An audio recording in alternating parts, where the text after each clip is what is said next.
witness the effects of Kulaki. That's a sure sign that we're officially in Snezhnaya now.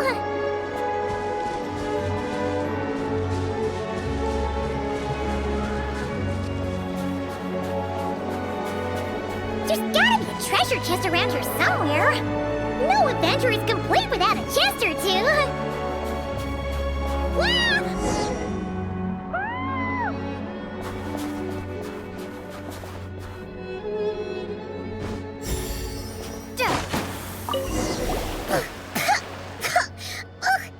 Paimon got a mouthful of snow! Ooh, it's so cold. Paimon's gonna snuggle up to you for a bit to get warm.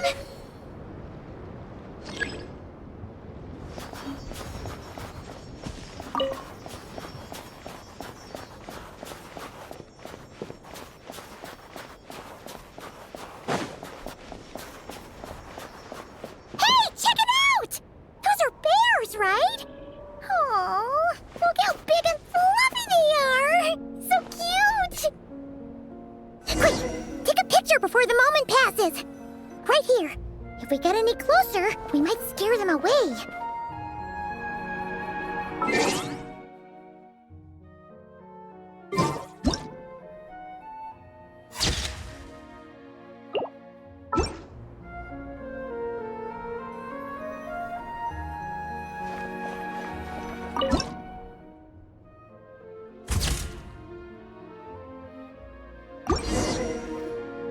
Let's see how your camera skills are these days. Whoa, wait a sec. Paimon sees something. Come on, quick! It looks like a train carriage.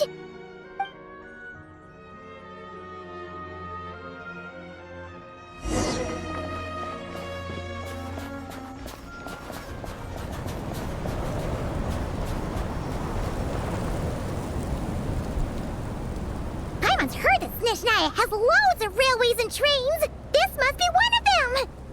But why is it abandoned? Feels so cold. Oh, I don't know. Maybe. Oh. Also, is it just Paimon or is the snow getting heavier?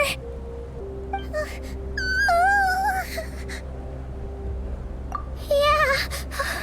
So it can't just be because of the cold. It's hard to describe, but Paimon feels so weird. She's never felt like this before. Everything feels heavy. Getting kind of dizzy, too. Oh, no need.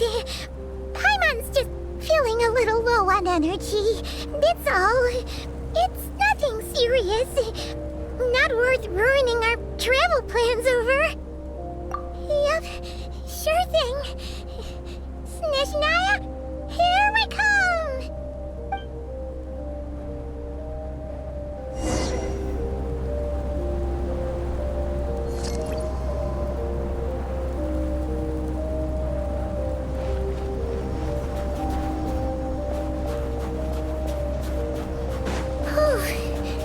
Seems like the snowstorm is getting worse by the minute. Paimon can barely fly.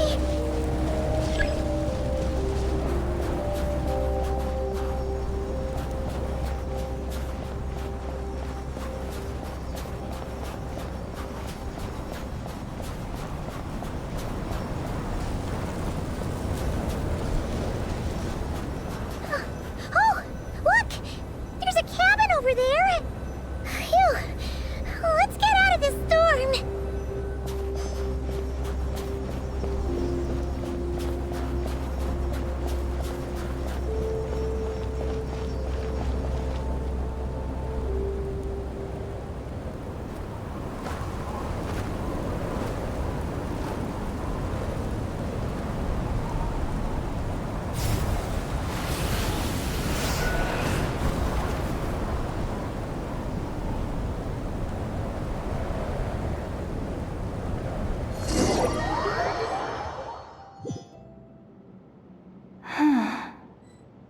What is this place?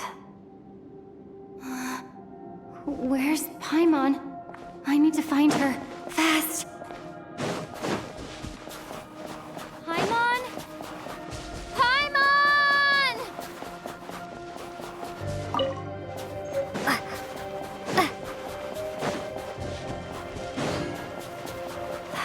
strange. Where could she be? I guess I'll try further ahead. Hang in there, Paimon.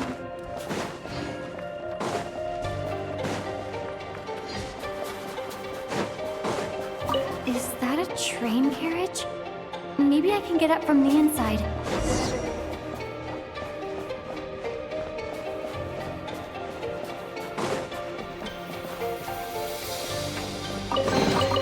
Is this an answer from this world?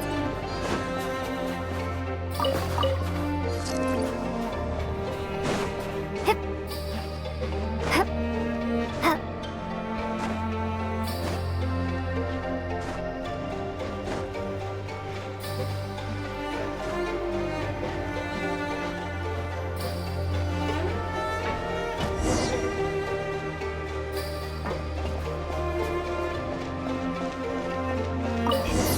Here, Krasnik's torch, civilian model. It's definitely getting a little warmer now it's turned on. I really hope Paimon's okay.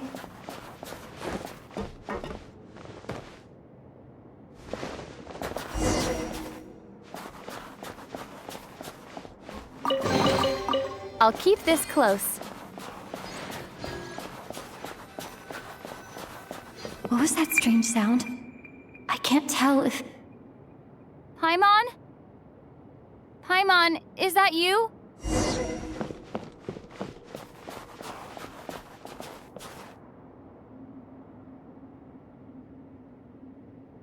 Incoming entity detected. Authorization granted. Initiating original. Hello, Descender, who's reached the eve of tomorrow. Eye of Grey at your service. Time since last activation.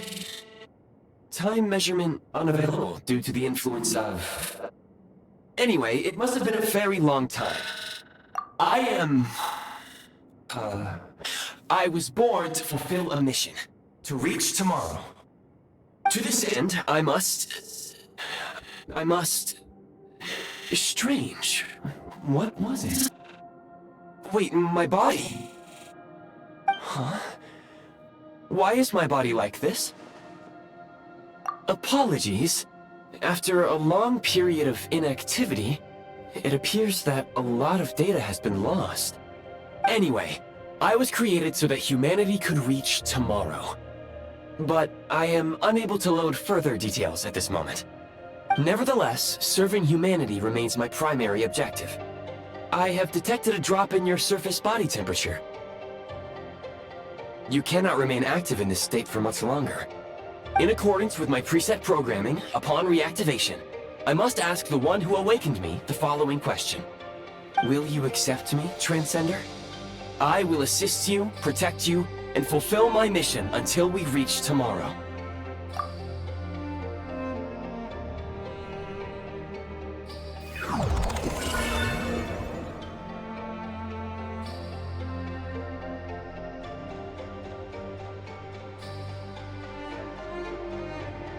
You have made a very wise decision. Now, I detected that you called out a name earlier. Presumably that of your missing companion? The name was Paimon. After helping you get out of here, I will search for a match in the nearby area and pinpoint their location. Merely the tip of the iceberg. Now that we have reached an accord, you will be my new user. May I ask your name? Very well. I will remember this name until the mission is complete. I need to recover my body, retrieve the power to unlock tomorrow, and help the suffering masses to reach the far shores where the empty Ark floats. I can sense my power scattered across this ice-covered land. I even have a vague sense of where it might be found. But right now, that is not essential. The key right now is you. You must survive and reunite with your companion.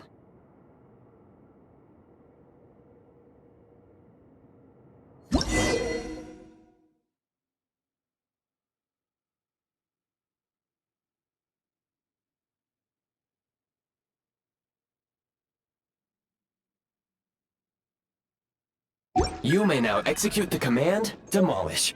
Use it to remove the prime ice blocking the path, and a prime ice unit count has been updated.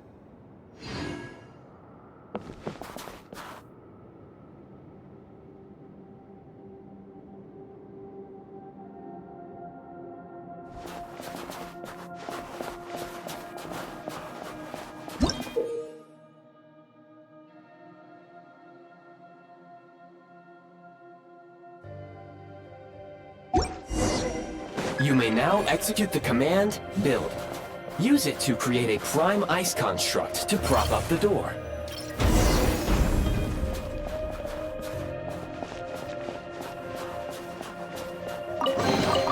Is this an answer from this world?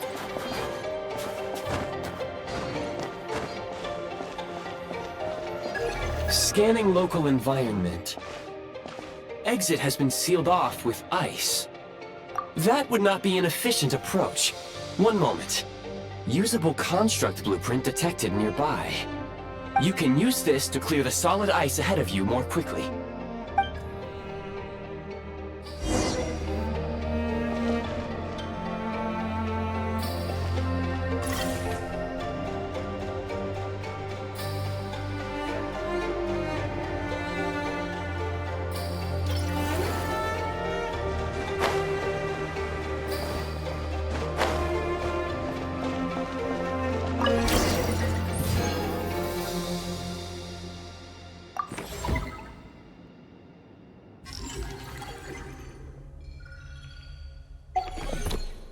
Construct blueprint added to records.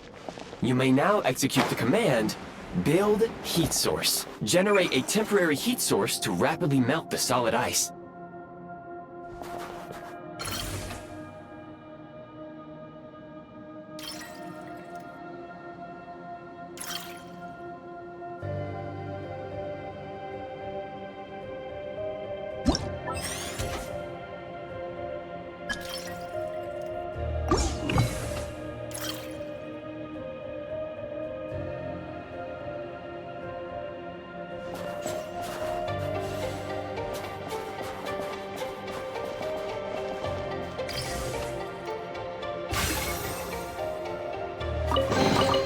A reward on the road.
I'll keep this close. My scan indicates the path is straight ahead. I recommend we proceed.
Kresnik Crystal located.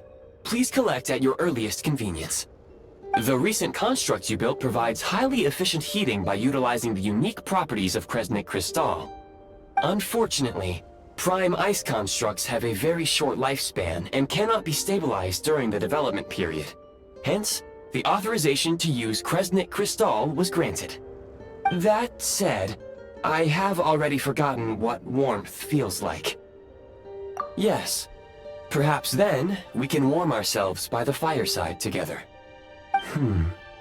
But for now, all you need to remember is this. If you collect Kresnik Crystal, I can extract the energy within and use it to maintain your body's surface temperature.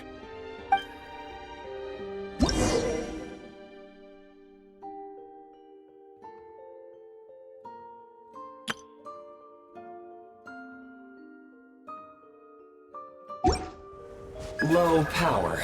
Please use Kresnik Crystal to replenish energy reserves.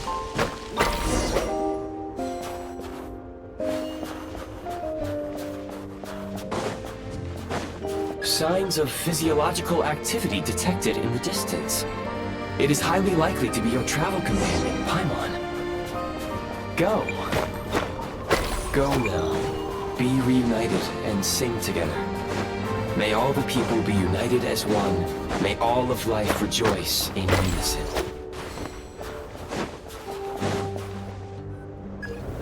Approaching the target location.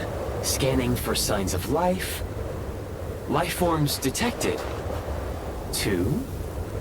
Affirmative. However, that is not the reason for my confusion. According to my database, this location is a train station, meaning the number of life forms is unusually low. Real-time environmental data suggests that the train station may no longer be in use. But whatever the situation, please exercise caution.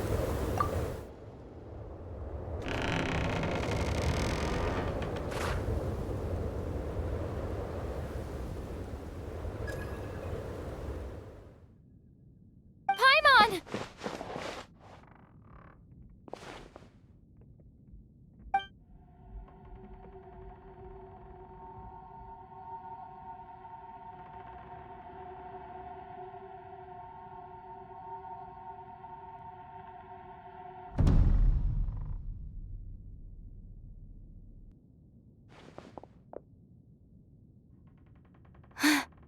Who are you? Don't worry. She's only sleeping. You must be the Traveler. She called your name repeatedly while attempting to battle her way through the blizzard. Newcomers to Snezhnaya struggle to adapt to the sheer cold at the best of times. Lately, even the locals are suffering, with a powerful monster having summoned a bitter snowstorm.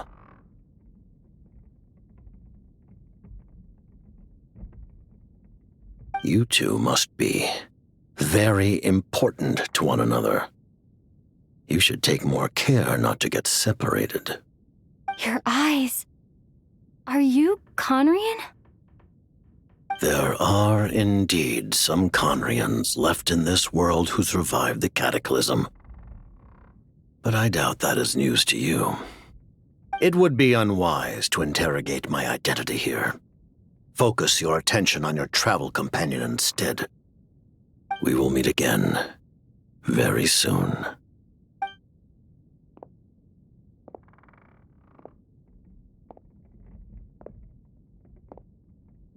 The unidentified subject has now left the area.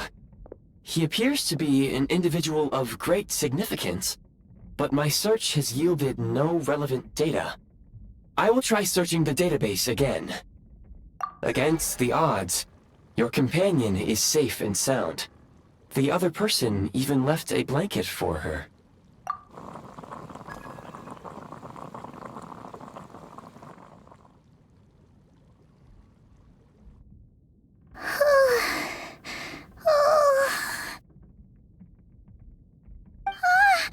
Traveler! Oh, thank goodness you're okay. Paimon was so worried. She looked everywhere for you. It's okay. Take it easy. Are you feeling all right? Pretty much much the same as when we first got to Snezhnaya. Paimon must have got a cold. She was feeling so faint. She just couldn't keep going any longer. So she had to lie down and sleep it off. Wait, where did the jester go? Yep, the director of the Fatui. The jester Pierro. So, you met him? The jester must know everything about the tsaritsa's plans. But there's no way he'd tell me just like that. We might well have ended up clashing. Well, he was right about one thing. Right now, the most important thing for me is to take care of Paimon while she's unwell.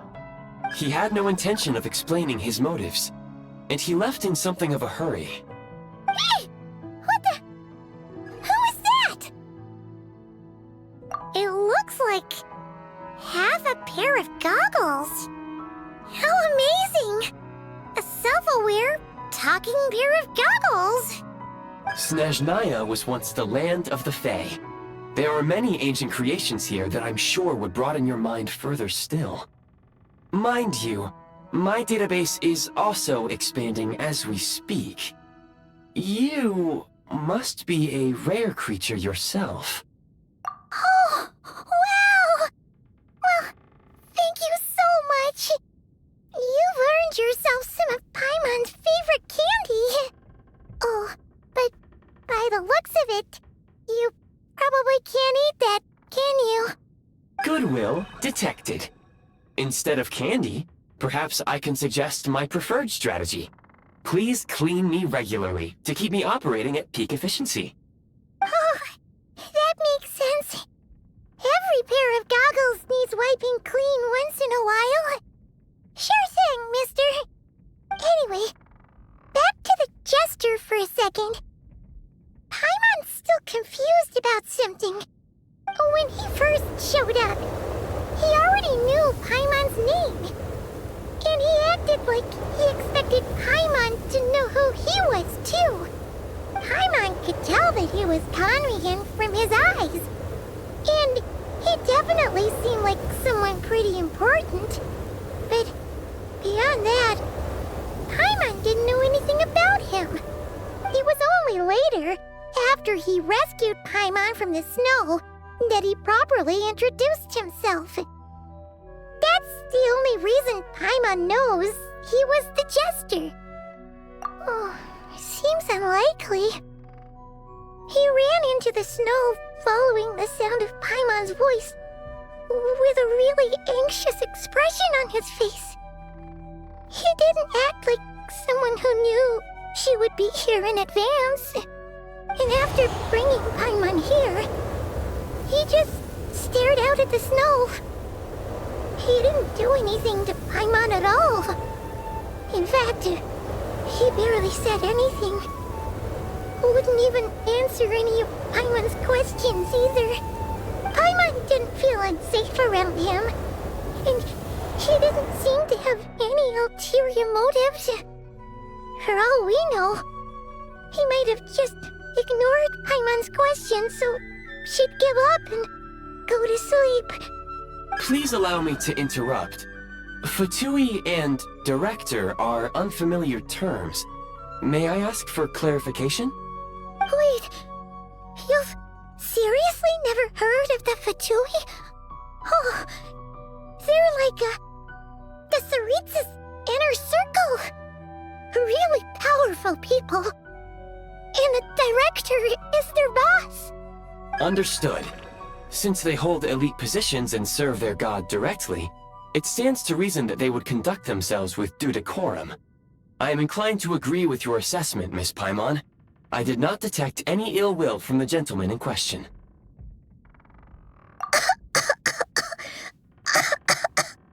Sorry, I shouldn't have encouraged you to talk so much. Paimon, new plan. Let's get out of Snezhnaya for now. We can come back after the weather clears up and you're all better. The jester mentioned that this snowstorm being the work of a monster is worse than most. Even if we made it to Snezhnograd, We'd still have to wait out the storm before we could do any exploring. Oh, well, it's really nice of you to look out for Paimon, but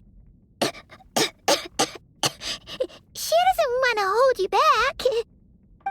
We were really psyched up for this journey when we first set off. Just think of all the burning questions we have.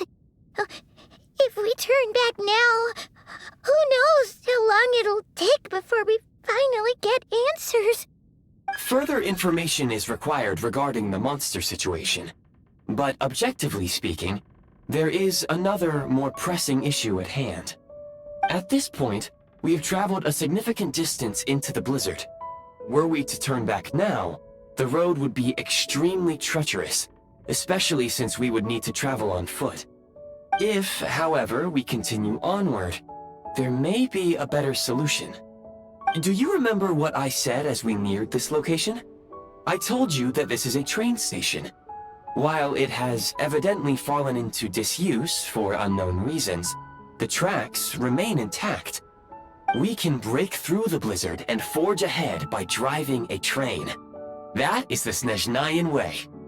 There is a small town up ahead, which would be the perfect place for Miss Paimon to rest and recover. Paimon thinks Goggles here makes a great point. Let's do that. Oh, come on. Don't worry.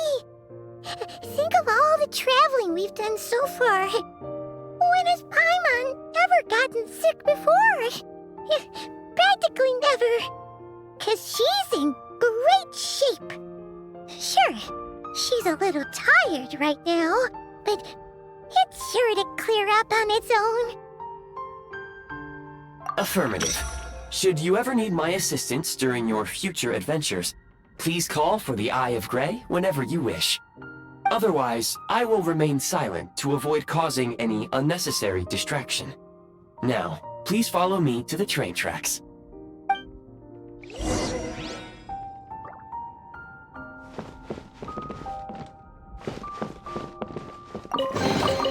Is this an answer from this world?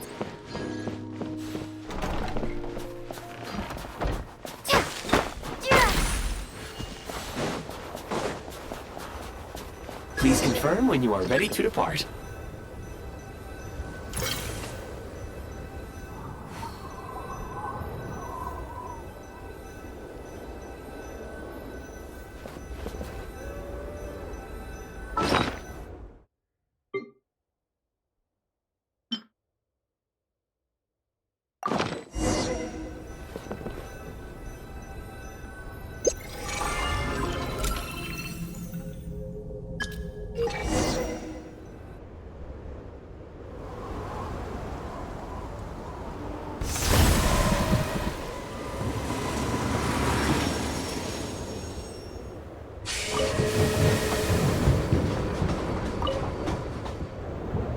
Heading north from here, we will soon arrive at... Wait, there's an error message. Could not detect clear tracks. What exactly does clear mean? Brace for impact, friends! Preparing to enter impromptu flight mode.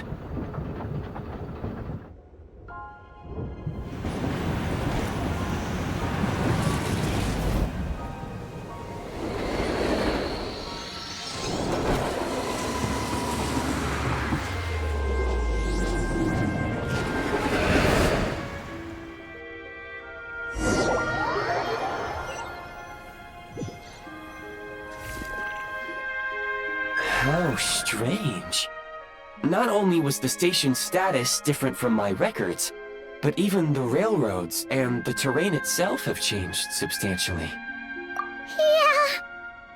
Thanks to your quick reflexes. My sincere apologies for putting you in danger. I'm afraid I'm as confused by all this as you are. Agreed. This is likely a consequence of outdated railroad data. The discrepancies between the old data and present reality are far greater than I anticipated. Fortunately, our crash landing has at least brought us much closer to the town. According to the data, anyway. Your data had better be right this time. I can assure you, it certainly is. Please look this way, and you will see a Kresnik's torch. It seems our ill-fated train ride was a blessing in disguise. We have taken the shortest possible route. Rest assured that I will take user preferences into account next time I plan a route. Next time, I will get it right.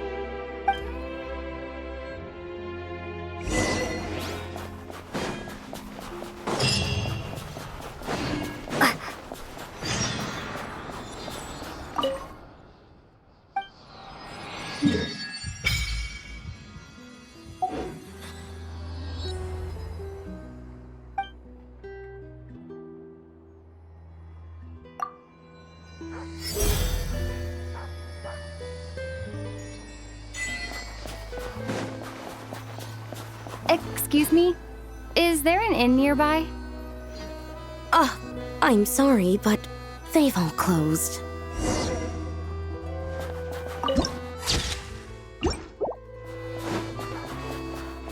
Oh, sorry to interrupt. We're looking for a place to stay. I can't even afford to warm my own house, let alone run a business. Excuse us. Is there anywhere we can stay around these parts? I'm afraid not. You'll have to try your luck somewhere else. All we can do is wait for the next shipment of Kresnik Crystal to get here.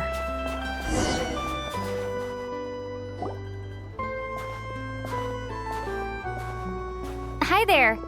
Do you know if there are any inns still taking guests in this town? Doubt it. They're probably all closed. No one has enough Kresnik Crystal to heat their own homes, let alone a business. Oh, what a bummer. I clocked you a while back. You adventurers or something? We don't get many tourists in inland Snezhnaya these days. Why is that? Because of the snowstorm? In part. But the bigger reason's Project Stuzha. Since it's Her Majesty's will, we have to put up with it whether we like it or not. Oh, sorry. I assumed it was common knowledge by now. Basically, the tsaritsa is planning something big. Something that requires an enormous amount of energy. Even if they used all the surplus Kresnik Crystal in Snezhnaya, it still wouldn't be enough to meet demand. So, the Vecha passed a resolution requiring all factories and households to reduce their energy consumption.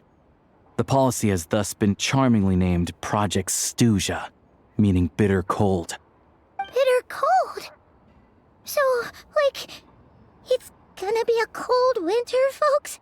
You're all gonna have to find a way to get through it? That kind of idea? Pretty much. When you're broke, you scrimp and save. When it's cold, you huddle together for warmth. There's always a way to stretch things out to make ends meet.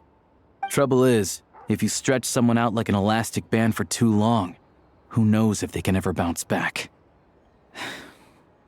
You know what? Come with me and see for yourself.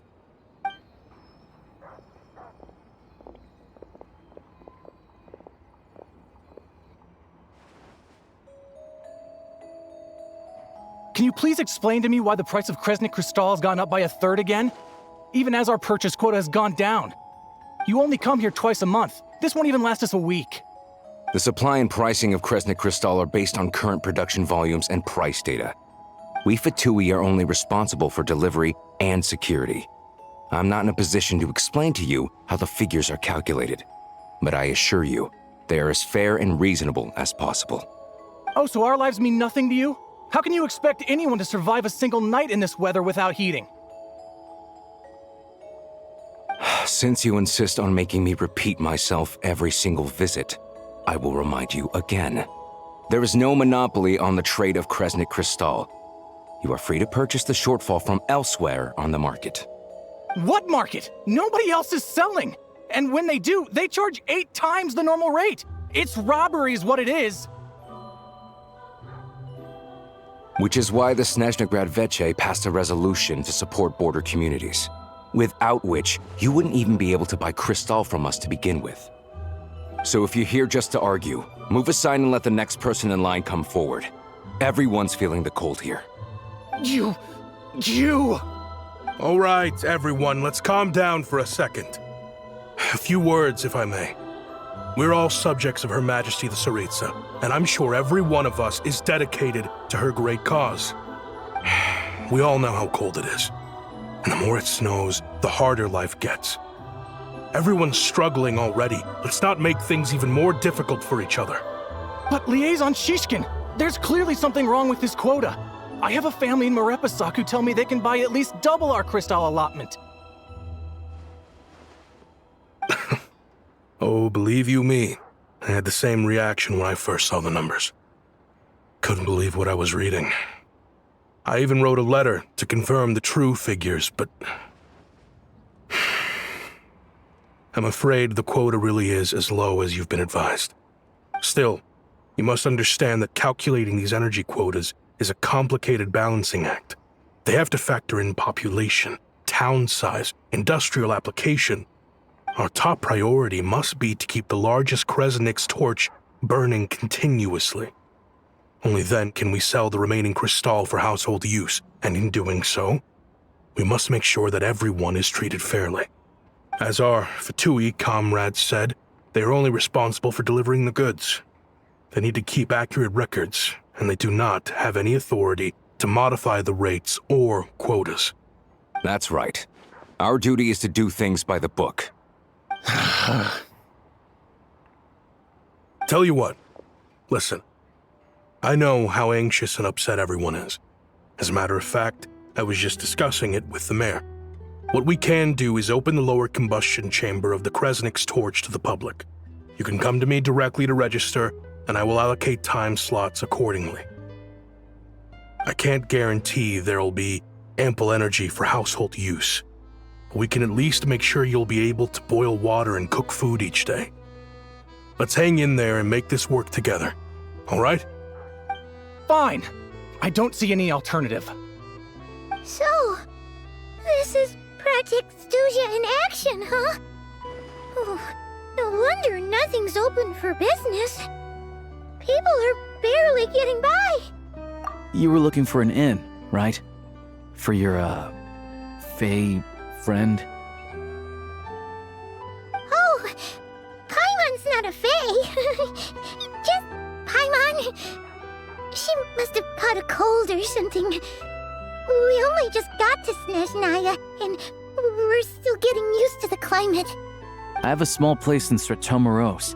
I don't stay there very often, though, so it's pretty basic. But if you're not picky, you're welcome to rest there for now. It's not much, but I've got blankets and a warm fire. Are you sure? Oh, that's really kind of you. All right, then. This way. Hello, I'm Alyosha. I'm a hunter. Though, if you've talked to any highwaymen, you might have heard a different side to my story. But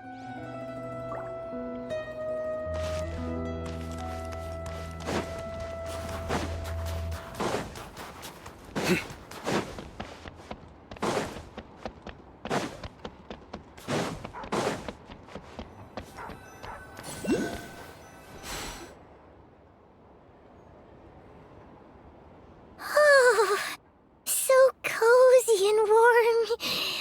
Paimon's getting nice and toasty. Oh, wait. Paimon only introduced herself so far, didn't she? This is Paimon's best friend, the Traveler. good to meet you. I'm Alyosha. Most travelers find the Snezhnayan climate to be a shock to the system at first.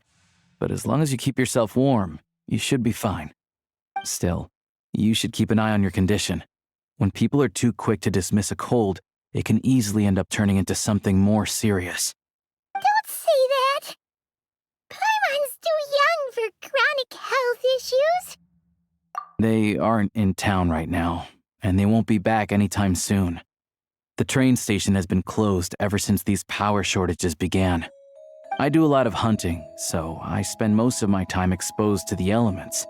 But even the animals wouldn't survive long in a storm like this, let alone a hunter. Nothing to do but sit tight in town until the weather improves. I get that you're in a hurry, But even if the station were open, that doesn't mean there'd be any trains. We could end up stuck here for a long time, I'm afraid. What? Your own train? Wait, hold on. That train? The one that suddenly fell out of the sky and crash-landed on the ice?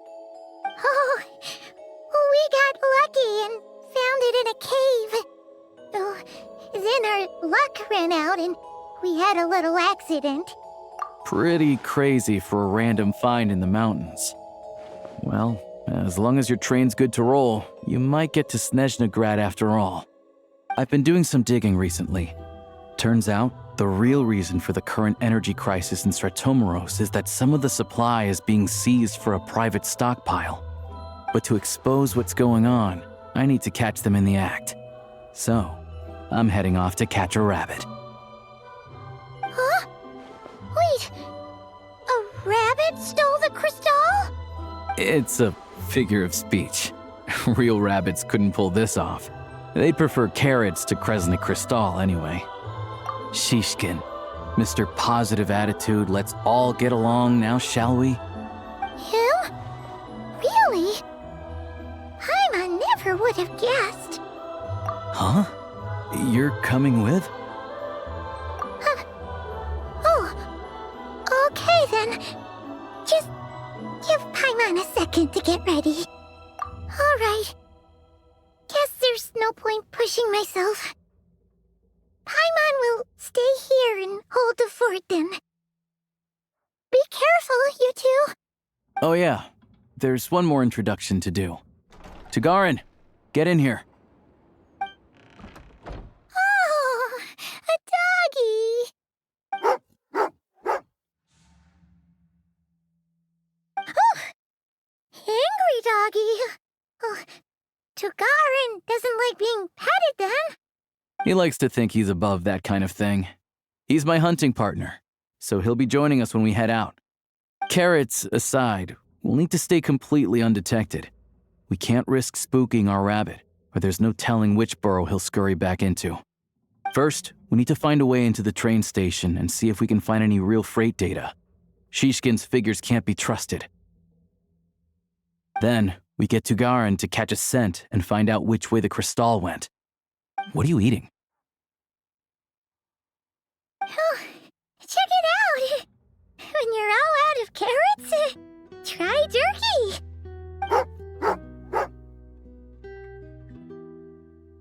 Good doggy, good doggy. A fellow dog lover, huh? Yup, and rabbit lover. Carrots are great too, you know. Good to know. Eat up, Tagarin. We got a lot of work to do.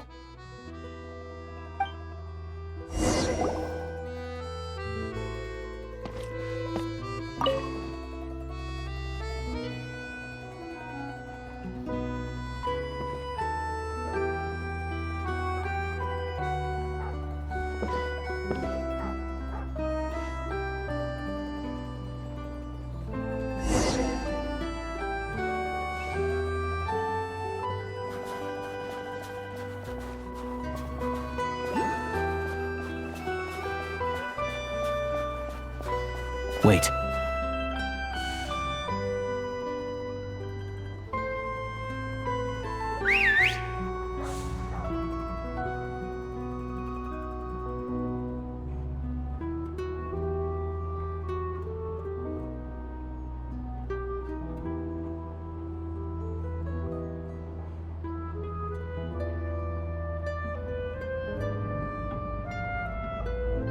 Nice work, Tagarin. Come on. We'll go around.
This way. We'll enter from the upper floor.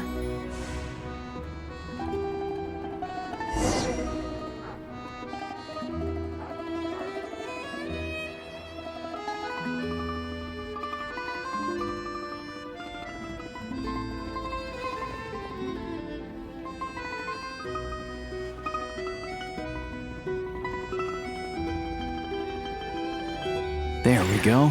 A freight list. Straight from the Fatui. So Shishkin won't have had the chance to doctor the figures. Looks as new as the day it was printed. I guess no one bothers reading these unless they have ulterior motives. Yeah, this is all we need. Come on, let's get out of here, then go track down the Crystal. Tugarin's a keen hunter, and catching rabbits is his specialty.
Anywhere there's a stove, there'll be the scent of Crystal. That's normal.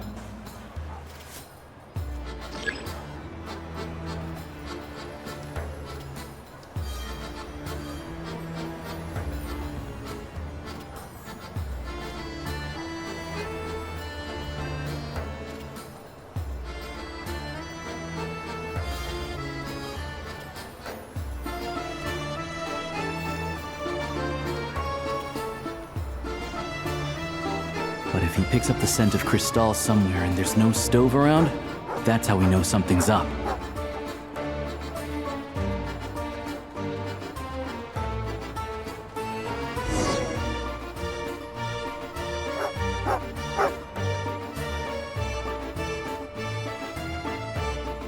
This must be the rabbit's warren. Good job, boy. Sure enough, there's a tunnel. You stay here and keep watch. I'm gonna take a look inside.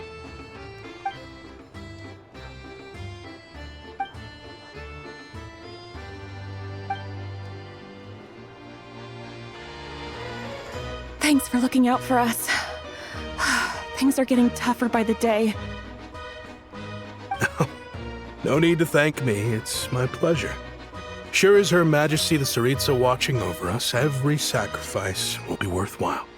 Let's grit our teeth until the blizzard passes. These days of hardship will be over soon.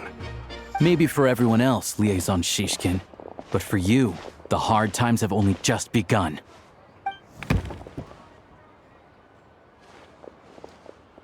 Huh? Who are you? What's the matter?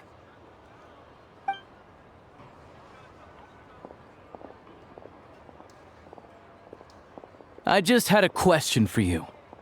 Why, when times are as tough as this, would someone hoard more Kresnik Crystal than they could ever use? All the crates here are from the most recent shipment, but they weren't brought here for sale. Instead, they were secretly stashed away. Would you be able to shed any light on the situation, Mr. Shishkin? Me? Why, I have no idea. But look at how much there is. It's quite a godsend. Now there will be plenty to go around. This godsend was found in a cellar adjacent to your residence following a tip from Mr. Alyosha. And this is only a fraction of what we found down there. We're still taking a full inventory. The official figures will be finalized shortly. I've always been grateful for your efforts to mediate between us and the townspeople of Sretomaros. But now, Mr. Shishkin, it appears you were the source of the conflict all along. How could you do this to us? We trusted you to have our backs. You've been lying to us this whole time? Hey. owe you all an apology. I'm sorry. I'm so very sorry. This isn't who I am. Please believe me, this was a one-time mistake that I will never repeat.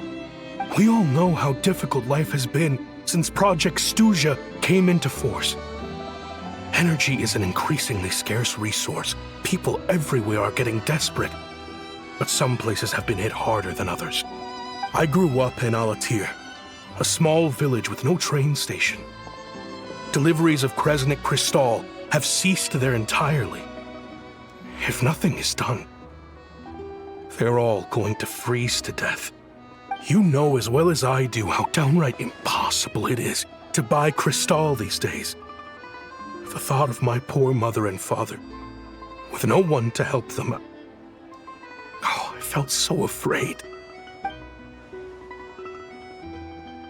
I watched as energy grew scarcer by the week, all the while knowing that their lives were at risk.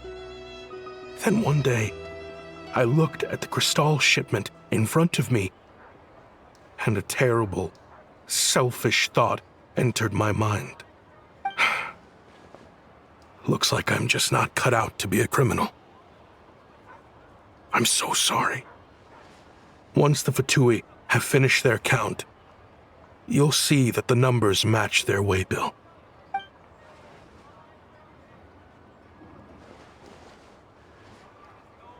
I have the official Snezhnayan quotas here.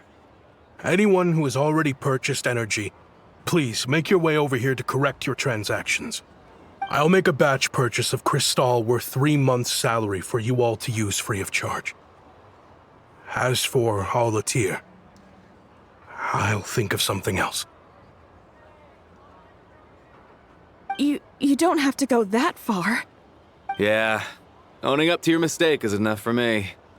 You've done plenty of good for the community in the past. I'm not looking for a handout. Drop the act. You claim this was a one-time mistake, but the real reason there's only one shipment's worth of stolen Crystal in your basement is that you have an accomplice. Reporting in, sir. We've conducted a full search of the mayor's house. As expected, we found many crates full of Crystal, half of which were still in their original shipping containers. This wasn't your first time at all.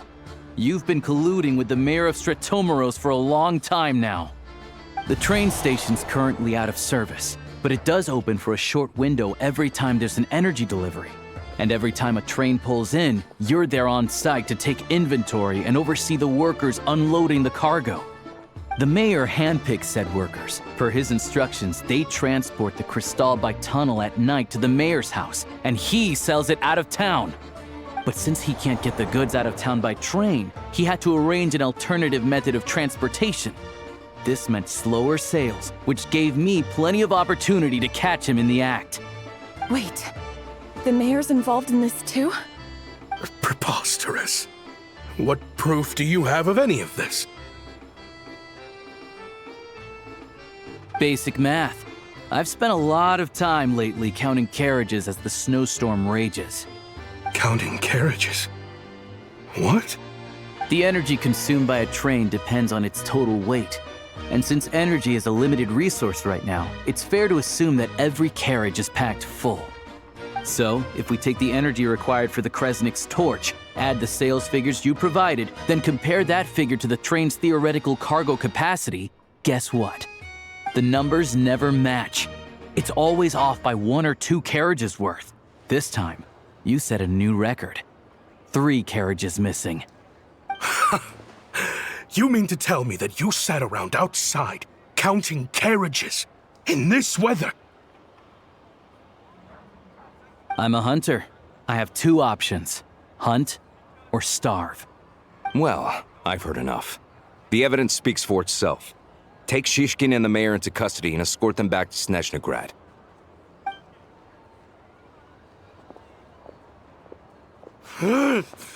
You cocky little brat! Ruining my business! Just you wait.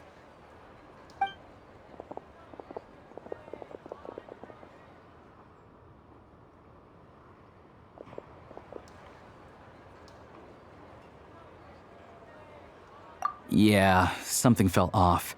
so I just followed my gut. Math isn't my strong suit, though.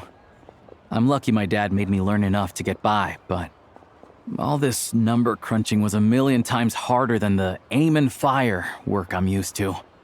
Thank you for your assistance. You're a brave lad. Shishkin was quite the cunning criminal, as I'm sure you can tell.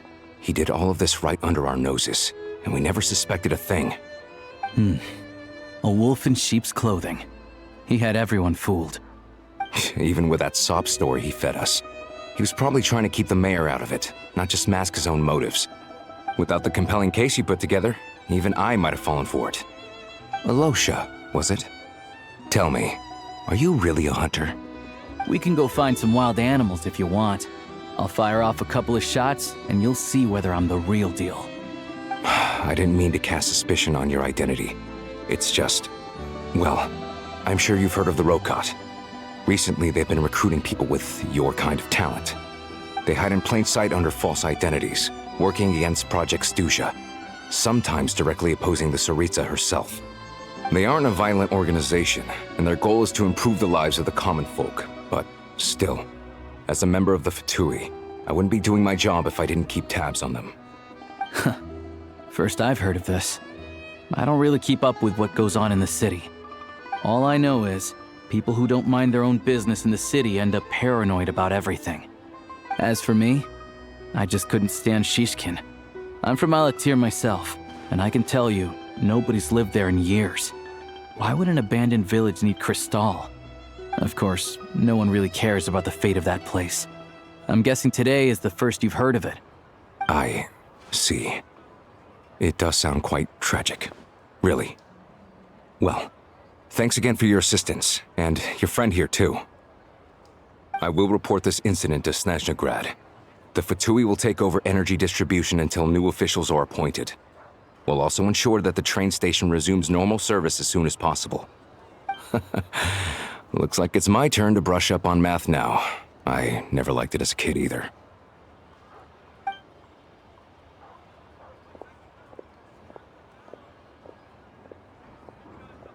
Don't mention it.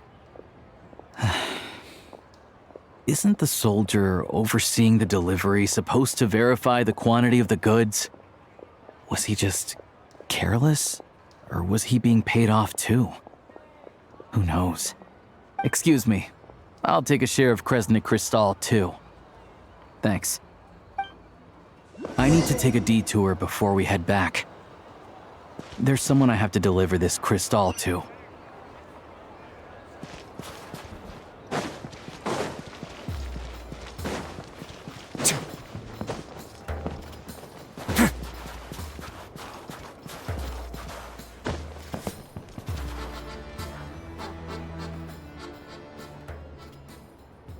Hang tight for a moment.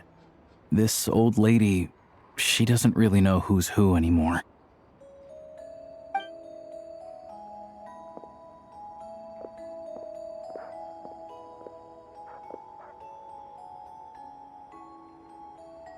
Oh, grandson. It's so cold today. You must be freezing. Ma'am, it's me, Alyosha. Alyosha? Alyosha who? You know me. I came by earlier today. Cleaned the ashes out of your stove, gave you some warmer bedding, and washed your back. I'm sorry, I don't remember.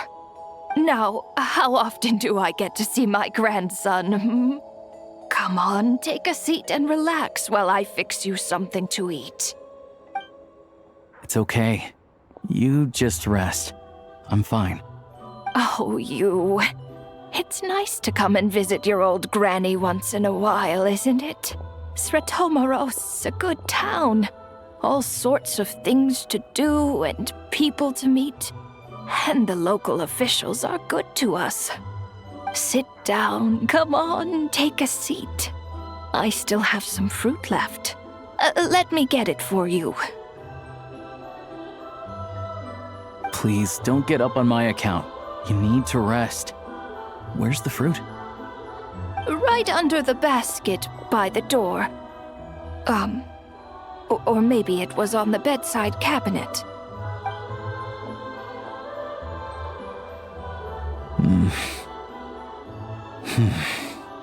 Well, grandson dear, do you like it?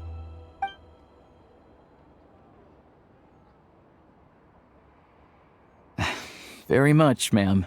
It's delicious. Good, good. Wonderful.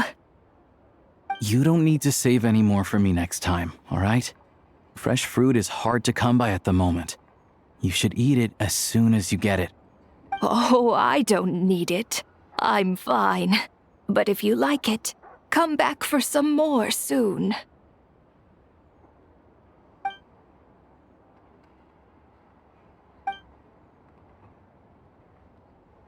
Some kind soul must have given these to her. But she always saves the nicer things for special occasions. I met her at the market back before her health began declining. She was a lovely old lady. We're from the same hometown. Not many people have heard of Alatir. And if they have, it's usually for all the wrong reasons. There's a gang of highwaymen that came from there. Now that it's an abandoned village, it's rare to find anyone who shares fond memories of our hometown. So after we got talking and realized we were from the same place, we decided to keep in touch by letter. I first learned of Stratomoros's energy supply problems from a passing comment in one of her letters. Then, after her health went downhill, I started visiting more often to check in on her. The town's been in decline for a while now, but because of her memory problems, she thinks of it as the bustling, prosperous Stratomoros still in its heyday.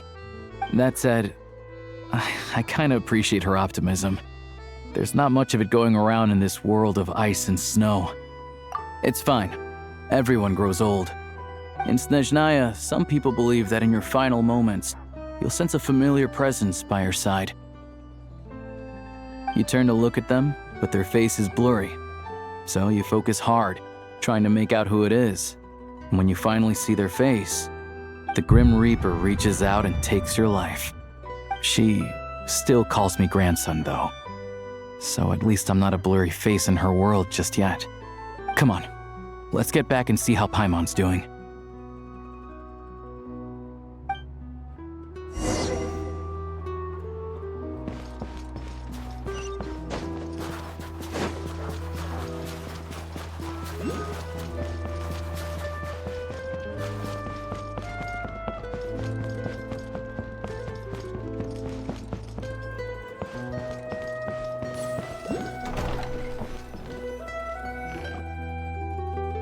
Paimon, we're back. Are you feeling any better? Yep. Paimon's not cold anymore, but she's still a little dizzy. Flying probably isn't a good idea right now. Paimon might lose her balance. But Paimon's sure she'll be fine. It's probably just from getting hit on the head by that pile of snow when we first arrived in Snezhnaya. Her complexion's looking much better. Let's keep an eye on her. Sure, but enough about that. How did everything go on your end? Are you all set? Did you have any trouble? I'll explain. It's a bit of a long story.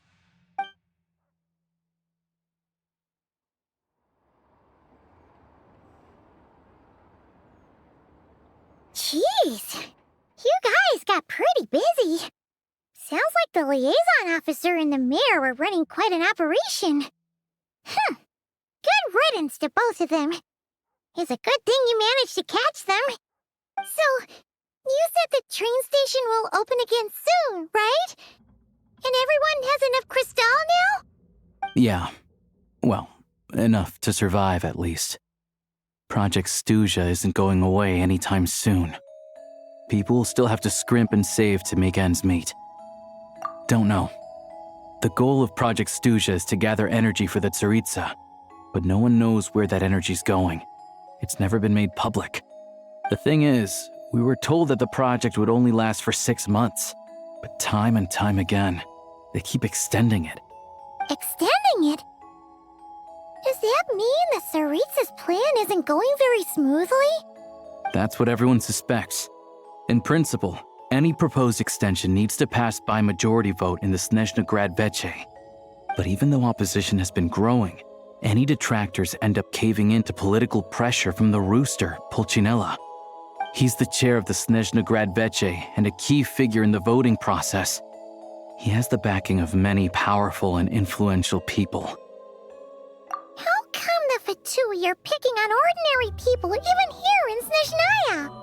I don't see it like that. Fundamentally, the Fatui will always think and act in the tsaritsa's interests. But that doesn't mean they don't care about the plight of the common folk. The only reason Sratomiro still receives crystal shipments is because of a relief proposal put forward by the rooster himself. Then there's the Fatui soldiers providing support in every corner of the nation. Even the Northland Bank provided some mora for disaster relief, and they're as conservative and indifferent as they come. It's just that the rich and powerful in their fancy palaces live in a completely different world from us. There's always going to be some conflict when those worlds collide. Yeah, well, even though we all believe in Her Majesty the Tsaritsa, there are still many differences of opinion on how best to tackle the big issues of the day. Regular folk don't have an easy way of getting their voices heard in Snezhnaya, while the rich and powerful are either unwilling or afraid to speak out for all sorts of complicated reasons. The Rokad provides the disaffected with false identities and an outlet to vent their frustrations. Of course, an organization like that exists in a gray area. The moment the Veche think they've crossed a line, there's sure to be a crackdown. But so far, they've been doing their best to help the common folk. Like us, don't you mean? You didn't hesitate to join in. You're not new to this, I can tell. That's because we're adventurers. It's our job to help people out with commissions and get to the bottom of things. Sounds like we're going to get along. So, what's your business in Snezhnaya? Aside from taking your friend to see a doctor, of course. I want to meet the tsaritsa. It's complicated. I've had run-ins with many of the harbingers along the way, and I really need to know what the tsaritsa is up to. Her ultimate goal, what the Gnosis mean in all of this. Since I've made it this far in my journey, I have to find the truth, whatever it takes. Wait, so... no way. Are you who I think you are? Sounds like you've heard of us then. We're getting more famous by the day. I didn't realize I was in the company of giants. Honestly, we're all as curious as you are about what the Tsaritsa's planning, and why it has to involve us freezing to death in the snow. But getting in the same room as her won't be easy. The common folk aren't permitted to meet her at the best of times, and right now, she's probably not even in Snezhnaya. Word is, she's heading east on a campaign to slay a monster. Yeah, so you've heard of it. A wild, unpredictable monster with the power to summon snowstorms. It also absorbs everything around it into its body, so it's growing constantly. Now, it's so big that the tsaritsa has deemed it the #1 threat. Luckily, as it grew, it became increasingly less mobile, so it doesn't pose an immediate threat to this town or to Snezhnaya. I'm sure that Tsaritsa and her personal guard, the Druzhna, won't have any trouble defeating the creature between them. It's just a question of how long it'll take. Suffice to say, you won't be seeing her anytime soon. You'll have to wait until she gets back. Fair. Well, the Fatui will be taking over management of the train station for the time being. Things should be up and running by tomorrow. Once it's open, we can see about getting your train towed to the station. Whoa! That's gotta take a lot of manpower. Are you sure we can talk them into it? The Fatui aren't exactly spotless in this whole mess. Plus, we helped them out. Should be easy enough to negotiate. As far as I know, all the paperwork is dealt with upon manufacture. I've never seen anyone check it, so I wouldn't worry. Having a train makes everything much easier. We'll reach Snezhnaya in no time. I need to head there myself anyway. Got some game to trade for Mora. I know a good doctor in the city. I'll introduce you when we get there. Oh, thanks so much. Let's get a good night's sleep ahead of our big trip tomorrow.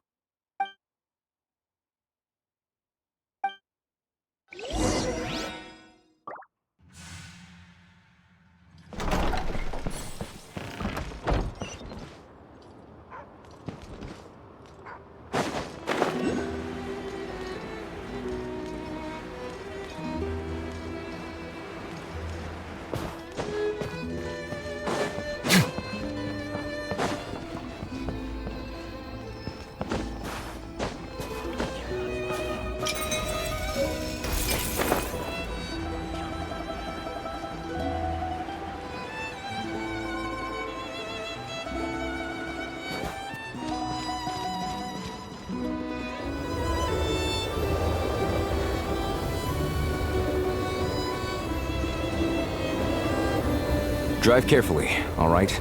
You don't want to end up in this situation again. Also, I don't think I've seen a train like this before. Is it a new model or something? Not a fan of small talk, are you? Anyway, take this. It's an up-to-date map of the Snezhnayan rail network. All the track switching is automated, so as long as the train's moving, you don't need to worry about collisions or anything. We'll leave you to examine the train's conditions yourselves. Fingers crossed nothing's broken. I doubt Sratomaros has any engineers with experience working on this model. Shouldn't be a problem. Thanks for everything.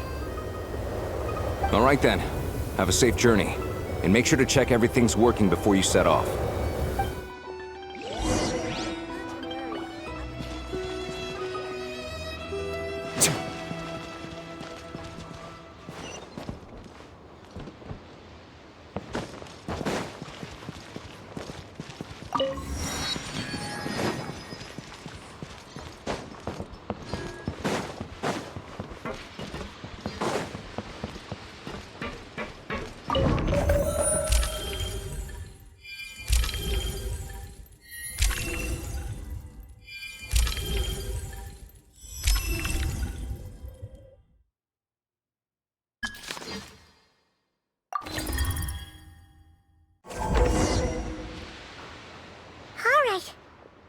Our destination settings have been applied.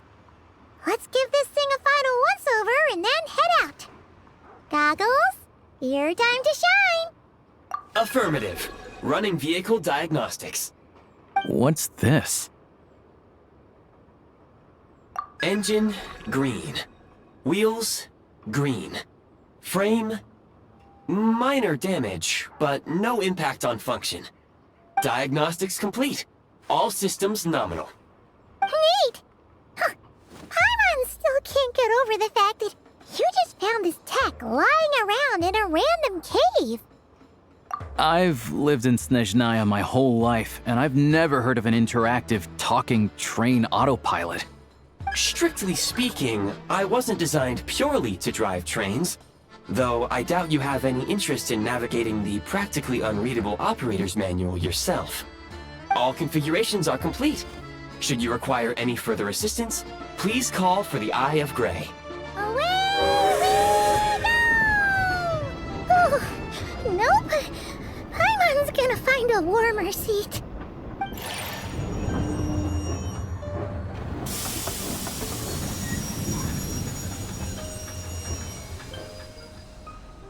Huh? What's going on?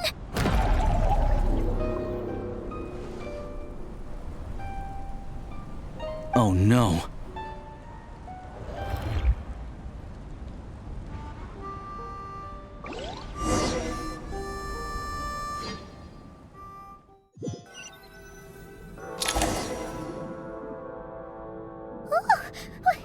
What is this place? Traveler, are you okay?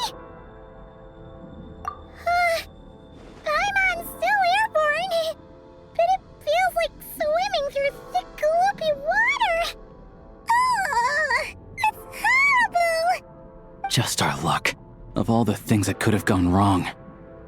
Alyosha, you're Snezhnayan, right? Any idea what the heck this place is? It's called the Shadow Realm. A place where no wind blows, no light shines, and no elemental energy flows. Even time itself doesn't exist here. It's a world where everything seems to come to a standstill. I've only seen it a few times before, and this is my first time inside. It's a dangerous place. Most people who get sucked into the Shadow Realm are never seen again. And the few who do make it back, they're never quite the same. Huh? Then what the heck do we do now? Oh, maybe Goggles knows something. Goggles? Great! Now we're done for! Hold it together. Let's not get ahead of ourselves. I heard a story once about the world of shadows. If it's true, there's a way to escape. We just need to find the exit. Come on, let's explore.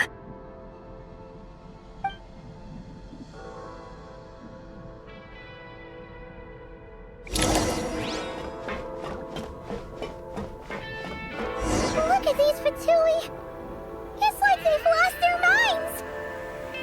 Their shadows have been devoured. They're no longer amongst the living.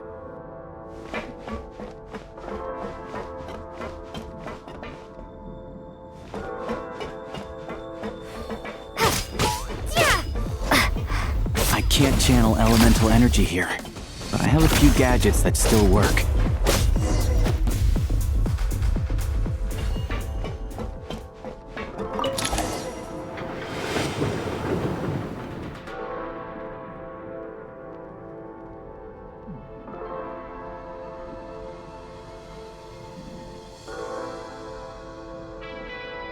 Wait! What's that blue thing? Is that... Goggles? Guess we'd better find a way over.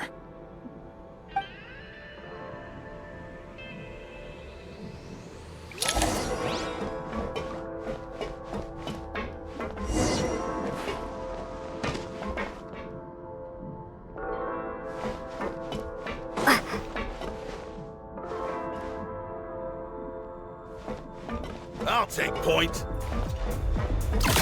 This is the last one. What do we do next? Play it by ear.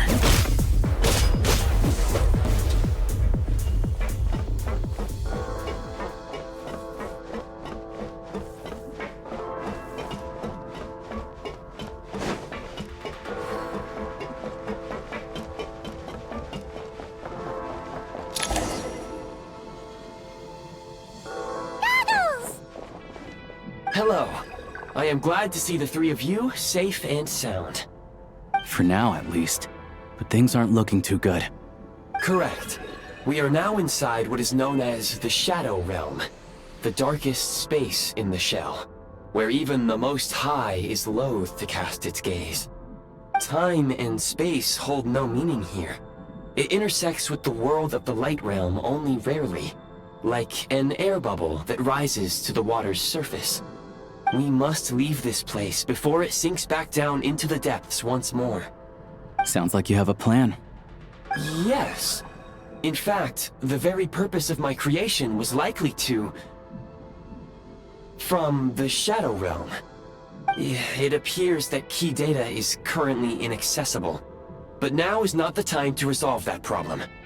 I have marked the exit to the Shadow Realm for your convenience. In addition, I have prepared some equipment to aid you as you traverse the Shadow Realm, Traveler. It may well be one of my core functions. Scan complete. Construction in progress. Activation code? We once peered into the past from the ruins of the Shadows. This is what remains of the Golden City, Hyperborea.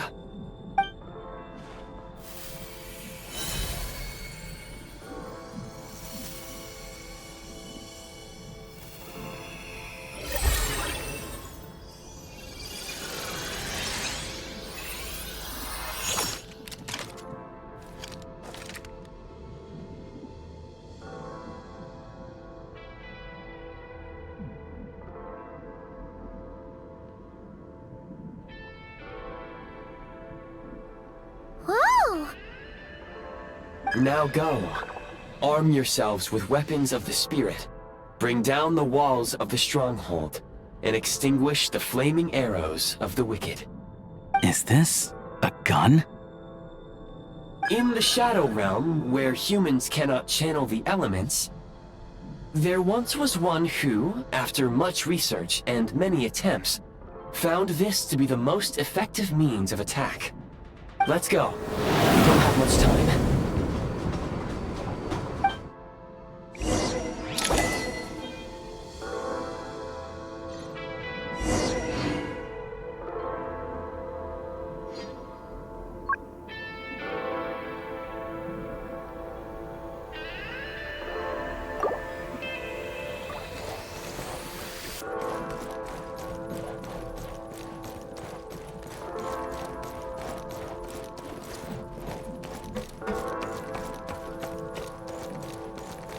When you encounter small obstacles, you can simply clamber over them.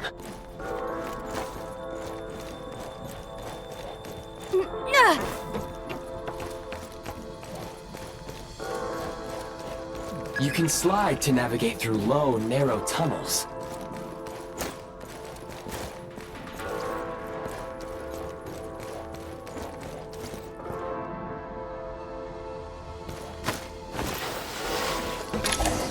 Obstruction ahead. You may be able to use the explosives nearby. Shoot the explosives to detonate them and clear the path.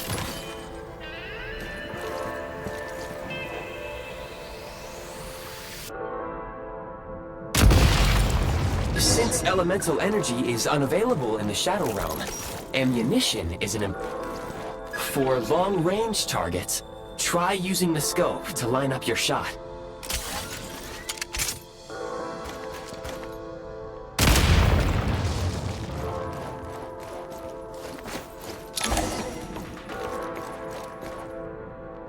Many hostile units approaching. I suggest a new strategy.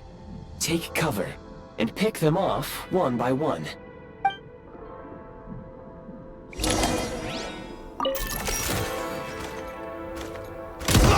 Where's the... We are under heavy fire. I suggest taking cover to avoid enemy attacks, then waiting for a suitable moment to counterattack. More enemies detected. Try attacking with the newly unlocked assault function.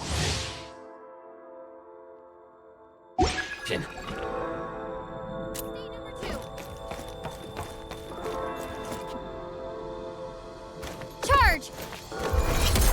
Where's the...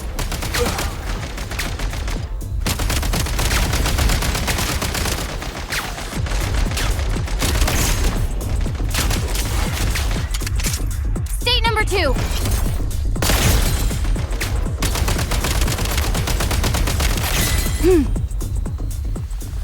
Nice.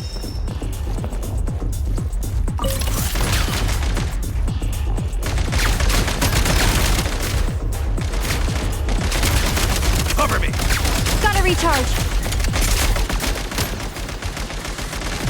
Reloading! I'm in over my head. Time to catch my breath.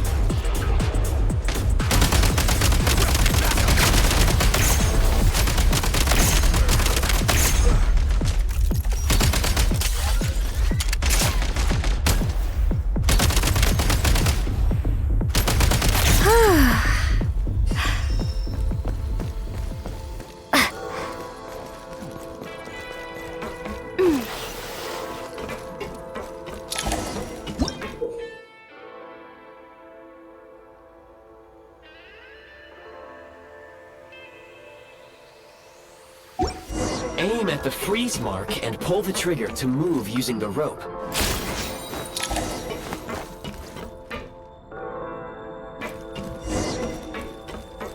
Nice.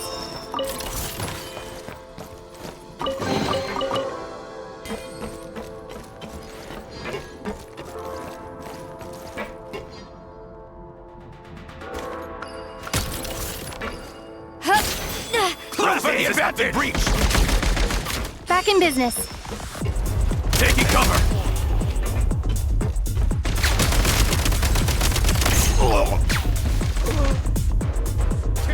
Reload!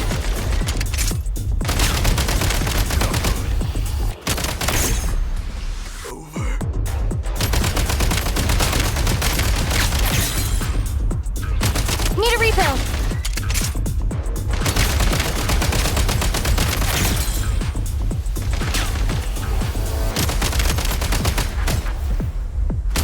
Some supply points can restore a small amount of stamina. Press on.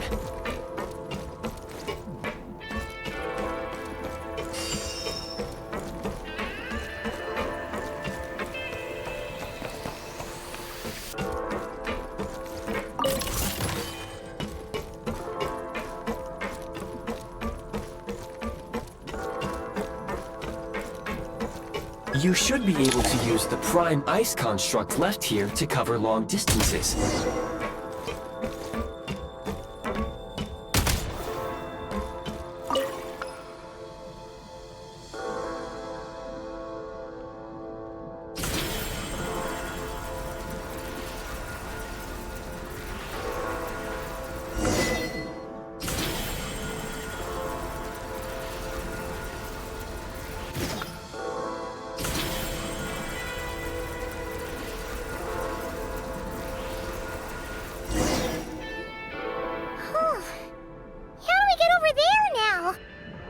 recommend using this grappling gun. Such devices were originally used to secure structures in the Shadow Realm. If you detach the connected hook, the grappling gun will automatically fire a rope to another nearby hook. Okay. So, we just removed this hook, right?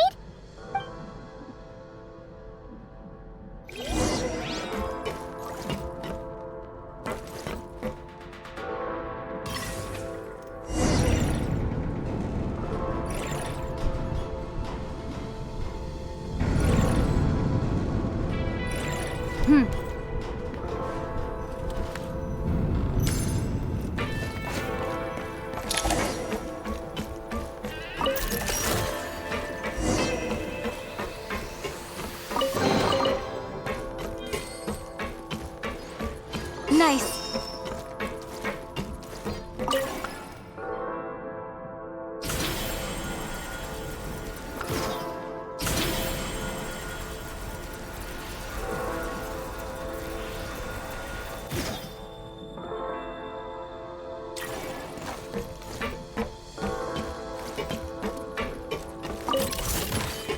Time to catch my breath.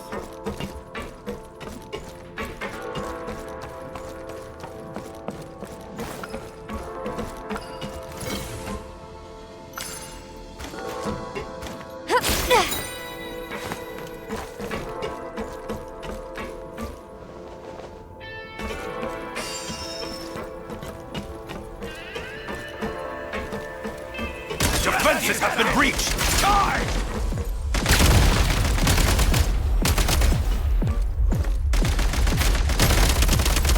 Where's the backup?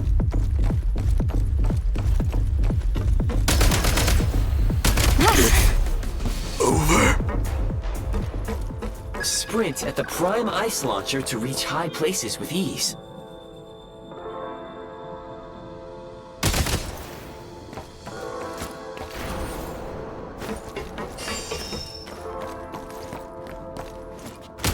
Need a repair!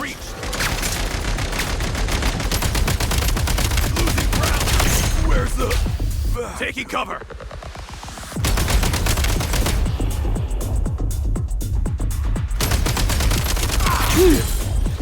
Over.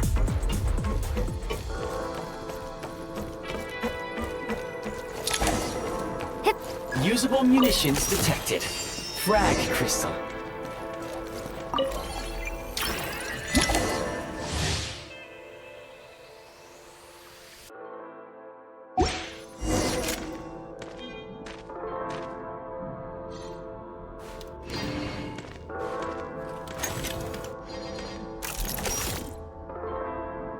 Try this!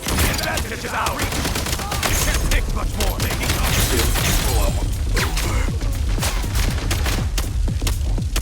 Where's the...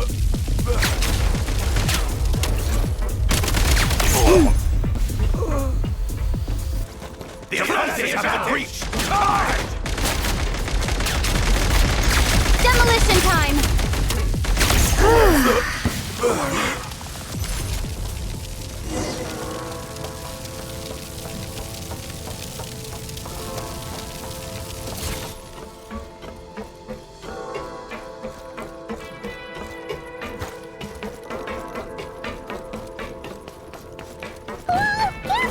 Shift your center of gravity and slide down.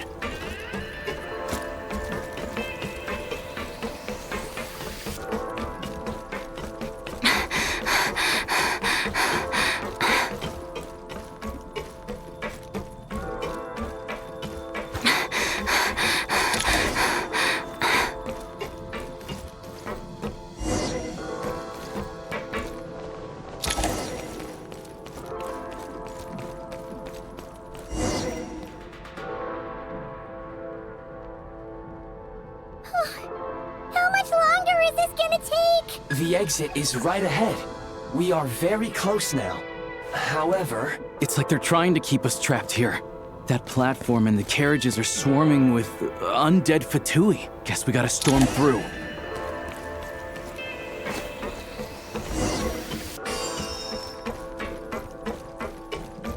Nice.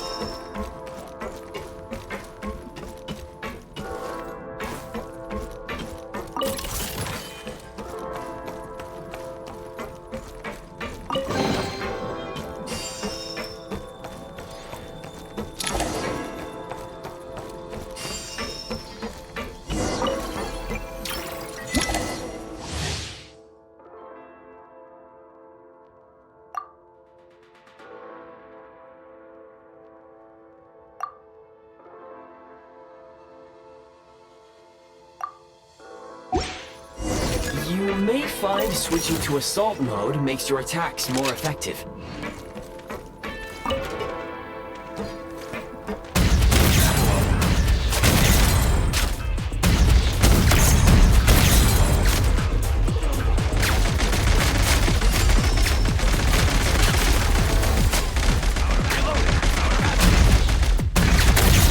Gotta recharge.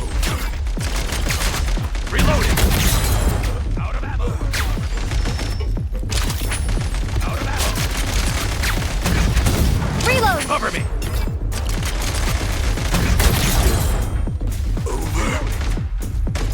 Cover me. Reloading. Gotta recharge.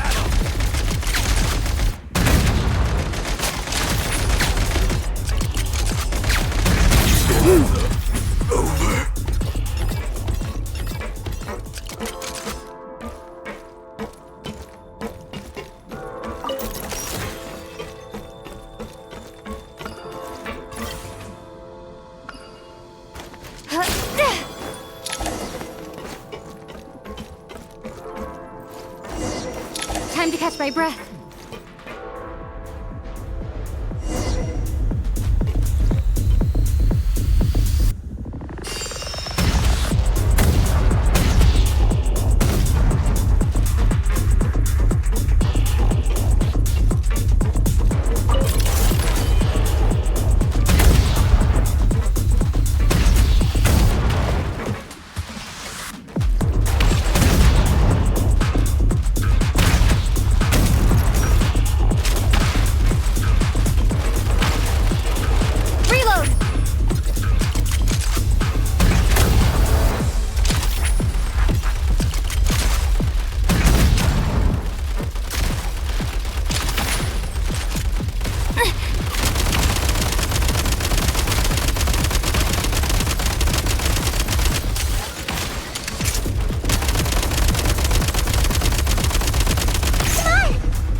Looks like the Shadow Realm is about to sink back down into the depths. The exit is right here. You mean this weird bubble thing? Wait, how exactly do we... No time to think. We just gotta go for it.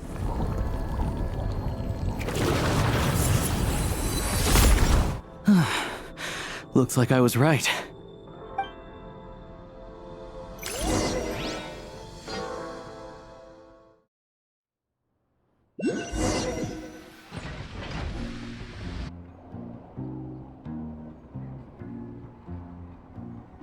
I can't believe the Shadow Realm manifested right on the railroad tracks. It's almost unheard of. Lucky we made it out. All thanks to you and that awesome gun. Ah, so you have heard of the Golden City before? Yeah, it came up a whole bunch in Nokrai. You're a pretty neat surprise in that sense, aren't you, Goggles? We had no idea they left cool gadgets like you behind. Make no mistake, it was a team effort. For a first-time firearm user, your performance was quite outstanding, far beyond my expectations. As Alyosha said, it is highly unusual for the Shadow Realm to manifest in a place like this, but we should still watch out for similar dangers ahead. Oh, let's hope not.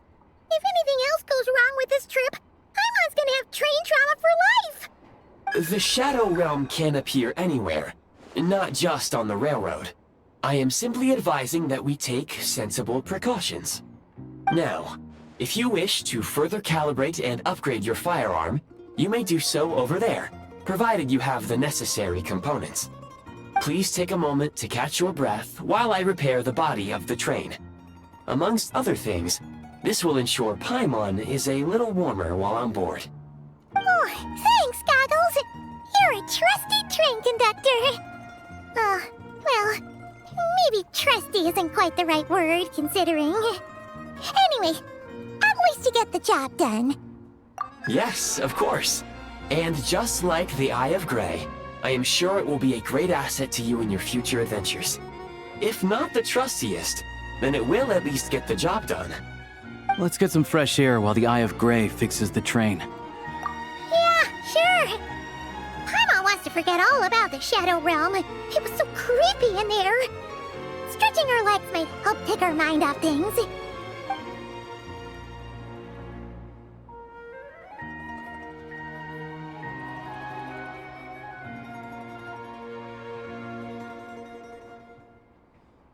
It's so quiet here for a train station. Not a person in sight. Just abandoned houses.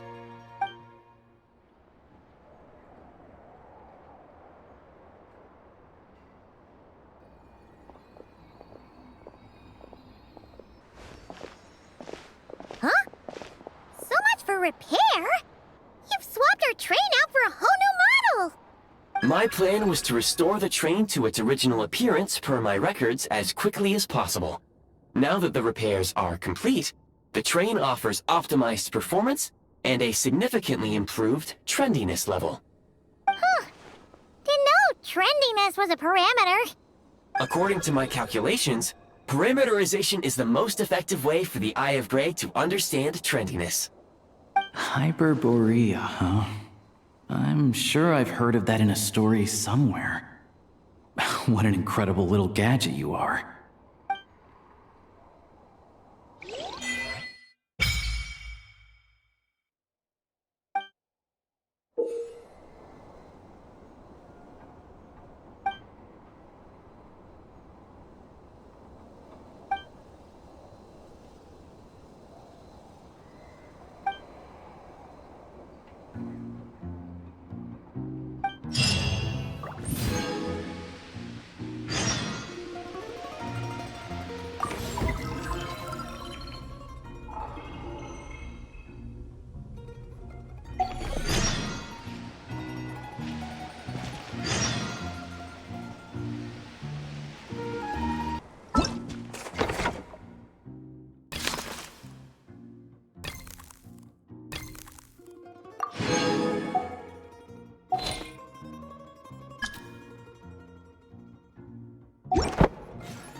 You might want to avoid looking down if you're afraid of heights. No, it's not that. Paimon's just praying that we don't have yet another accident.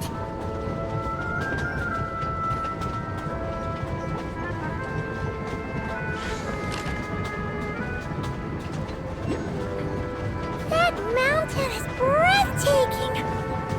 Reminds Paimon of Dragonspine. They say this mountain's the domain of a Snegovic lord. A lot of the Snegovic retreated there to live in seclusion, so it's a pretty mysterious place. You hear all kinds of stories. Even the residents of the nearby town of Svietlo-Lidovka steer clear of the summit, and they make a living off of harvesting prime ice. Malazines like to play pranks sometimes. Look, Snezhnagrad's just up ahead.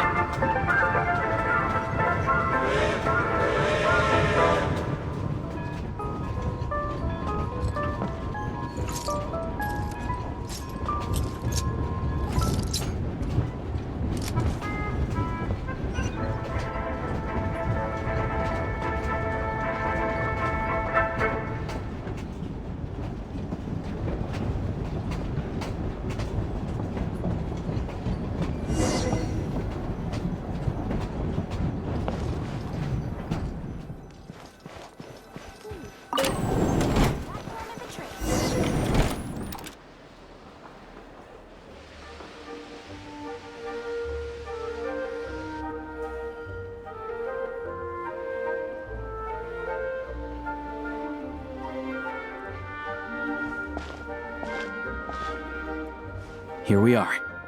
Welcome to Snezhnaya train station, the biggest transport hub in the nation. Wow!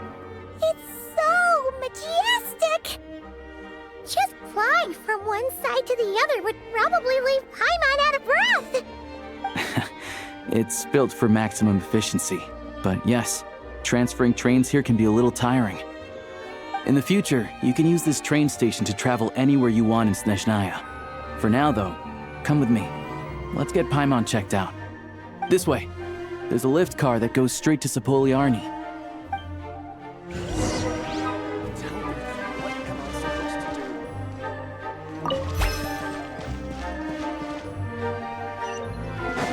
Look! Look! They have really funny-looking heads! And those ones are about the same height as Paimon! But it looks like they can't fly! Those would be Volkudlak and Domovoy. You'll also see the winged Vila and the snowborn Snegovic, amongst others. No wonder! We'd heard that Snezhnaya used to be the realm of the Fae. Paimon can really see it now.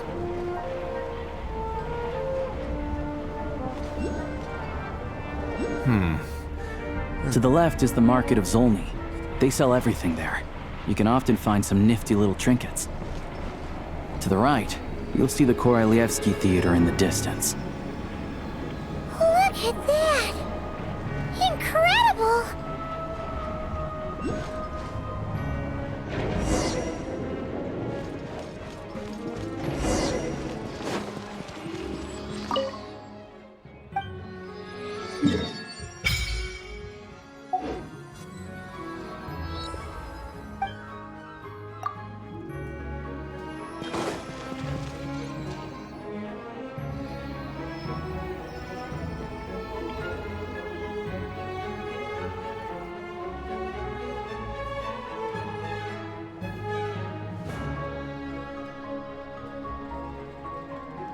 Wow!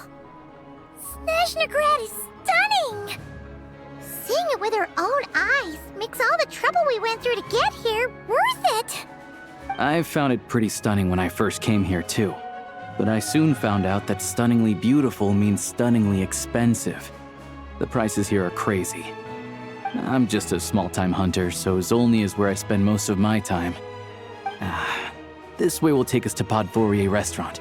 They offer food and lodging there, so you can get settled in while I fetch the doctor. Is that gonna be stunningly expensive too? Yeah, I mean, there are places to stay in Zolny, but I highly doubt they'd meet your standards. Most of the stoves are out of crystal, the windows are drafty, and at night, four-legged roommates come out to play, sharpening their claws on the roof beams and floorboards. Yep, no way! Not a chance Paimon's staying anywhere like that! Maybe we can split the cost of the room between us? Paimon still has some savings left. Fine then. It's your treat. Paimon will save her money for buying a nice little cake. Don't worry, you'll get some too. I'm glad to see you've perked up. If you find yourselves in the mood for some sightseeing later, there's a few places around here worth seeing. This way leads to Sapoliarni Palace, which serves as the tsaritsa's audience chamber and also her personal quarters. The adjacent block is kind of a city in its own right. That's Glupov, the headquarters of the Fatui. Inside, there's a munitions factory known as the Armory Palace, producing a constant supply of all kinds of equipment for the Fatui. A lot of important research happens there, too. And over there is the Snezhnaya Vecha, where all the big shots meet regularly to make policy decisions. These places are best admired from a distance. I'm sure I don't need to explain why. Yeah, they probably have super strict security. We're not looking for trouble right now. The downtown area is near the center of Sapoliarni. That's where you'll find the restaurants, bookstores, and gift shops. Another place of interest is the Northland Bank, which is over this way. Oh, and I'm sure you'll want to make contact with the Adventurers Guild at some point, right? That's right here. Ooh, speaking of adventuring, we use alchemy quite a lot. Do you know where we can find a crafting bench? No one practices alchemy at Snezhnaya, I'm afraid. Apparently there's some historical reason for it. Oh. We'll just have to use the one on the train then. Kinda inconvenient. Wait. How come there's one on the train if that's Snezhnayan too? Yeah, I don't know. Not my area of expertise. Still, I wouldn't say the absence of alchemy makes life here any less convenient. Anyway... Finally, there's Zolny in that direction. It's mostly residential buildings and factories, but there's a few shops too. Worth a look around if you're interested. That's about it. You guys go ahead and get checked in while I track down my doctor friend. Sounds good. Thanks for all the recommendations. It'll be good to get out of the cold wind. Paimon's starting to feel another headache coming on. Podvorye restaurant is right this way.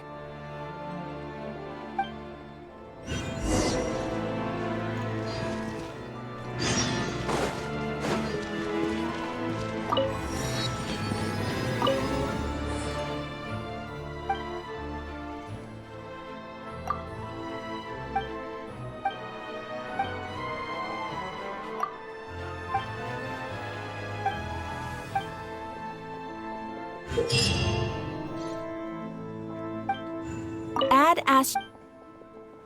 Thank you for complete. Add Ash.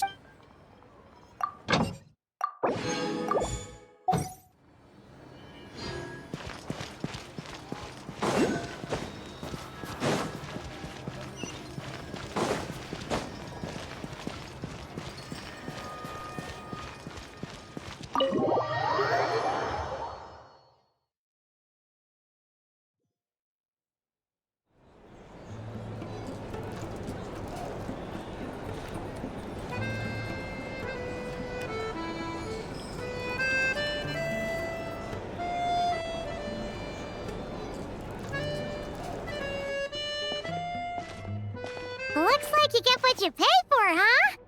Paimon likes this room a lot. Yeah, much better now that we're out of the cold. Oh, thanks for taking such good care of Paimon. Honestly, she feels kind of bad for throwing a wrench in the works. If this were anywhere else, we'd be out investigating and adventuring by now. But instead, we're stuck here waiting for a doctor. You're right. No need to push ourselves too hard for no reason. A lot happened on our way into the city. Let's review what we've learned so far and try to figure out what to do next. Obviously, the million-more question is, what is this tsaritsa planning? Everything else leads back to that. Sure was. And so far, we've learned that in addition to the 7 Gnosis, her plan also requires a ton of energy. But we won't get to see her anytime soon. Alyosha said that she went east to fight that big monster. It must be a pretty powerful one if it can blanket the whole of Snezhnaya in a snowstorm this awful. To be honest, what we're really lacking right now is information. The kind of information that only the higher-ups in the government would know, not word-on-the-street type of info. Paimon can think of a few people who might be able to help us. But... Right! And when we left Nokrai, Sandrone specifically left a message reminding us which side we're on. So... it's unlikely they'd tell us anything confidential about the tsaritsa's grand plan. Yeah, fair point. Besides, that Glupov place is right nearby. We've got nothing to lose, so it'll be a waste not to go. There's gotta be someone there willing to talk to us, right? Maybe Arlecchino or Sandrone? Or possibly Tartaglia. But it's unlikely we could sweet-talk Arlecchino, let alone Sandrone. She basically told us to stay in her lane already. Yeah, the last time was all the way back in Fontaine, right?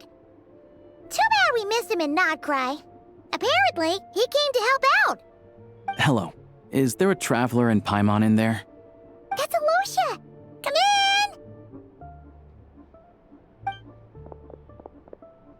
Hello, I'm Dr. Luneva.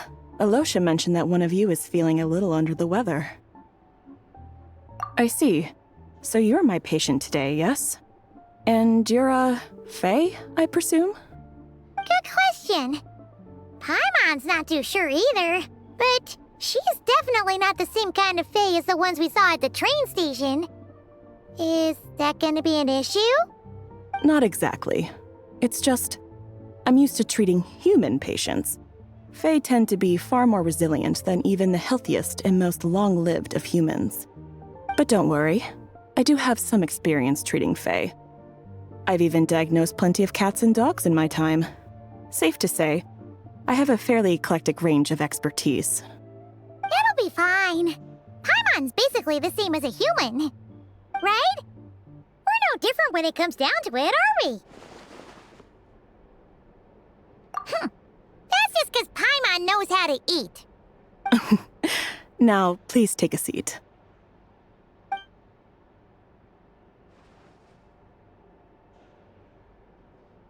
Okay, vital signs are good.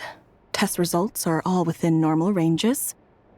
I don't think it's anything serious.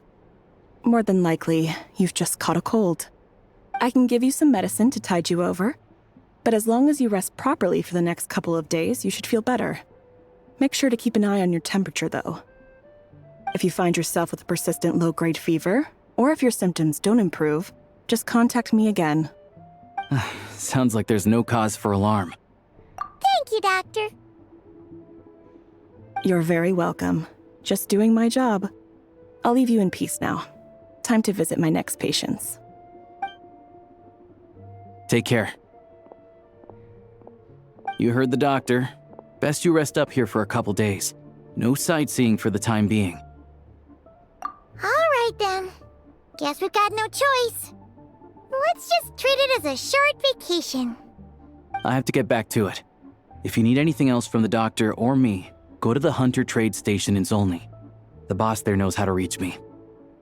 Hey, no big deal. You saved my life in the Shadow Realm. This is the least I could do. See you around.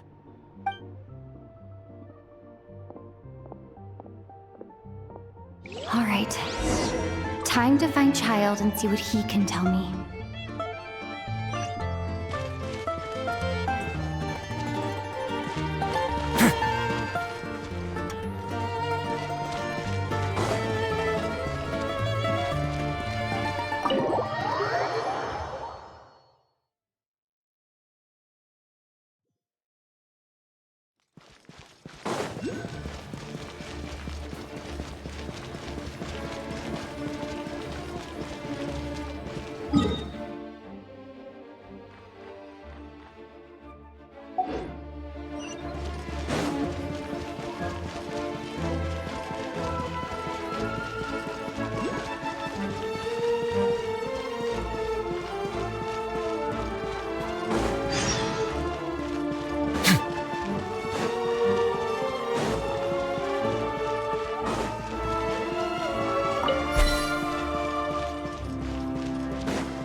Hold on. Please display your invitation letter or permit. Glupov does not accept meeting requests without a prior appointment. You'll have to apply per the advertised booking process and wait until your invitation letter is issued. Might I ask who you're hoping to visit? Another one who thinks the rules don't apply to them. I don't understand why people think they can just talk their way in here. You don't just show up and land a meeting with the Harbinger. But I have to go through the motions for protocol's sake. Honestly, it's such a waste of time asking when I already know what the answer's gonna be. Wait a moment. I'll pass on your message. If Child is unavailable, you'll have to go through the proper procedure.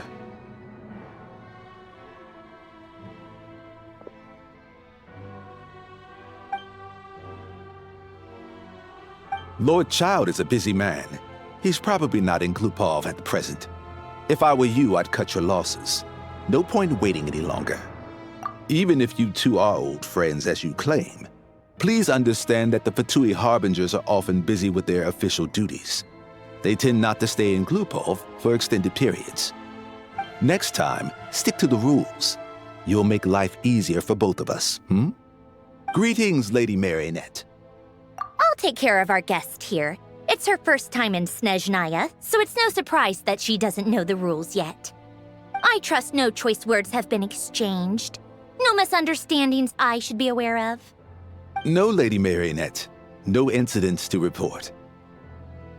Whew, that was a close call. Good thing I played it cool. Is that right? Good to know. Wait, where's Paimon? Under the weather? That's hard to imagine. She's always buzzing with energy.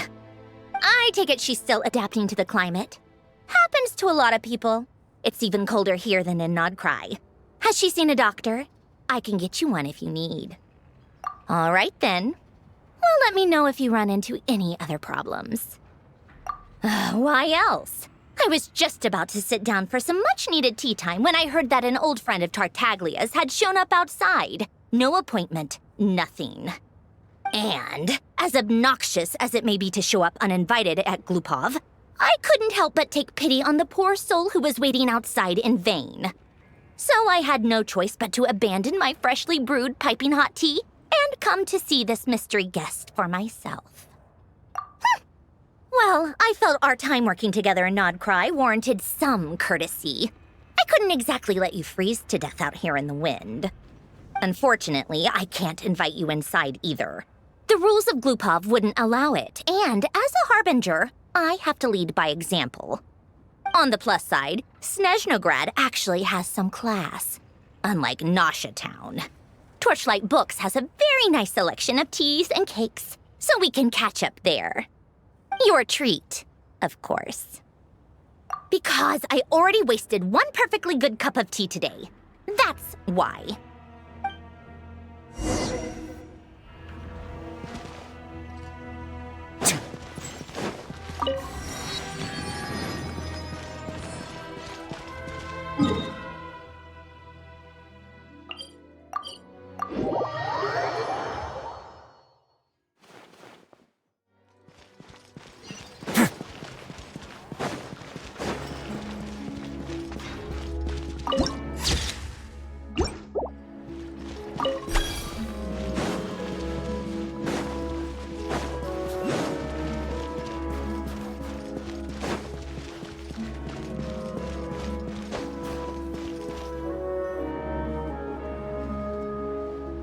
I've ordered for the both of us.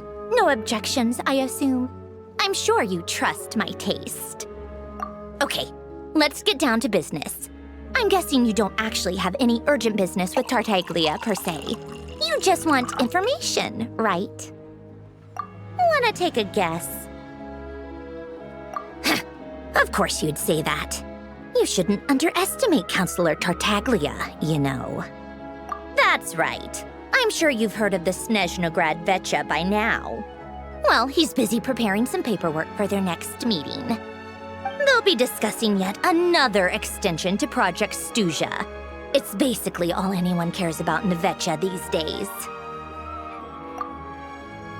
Yeah, he's more of the shoot first, ask questions later sort, isn't he?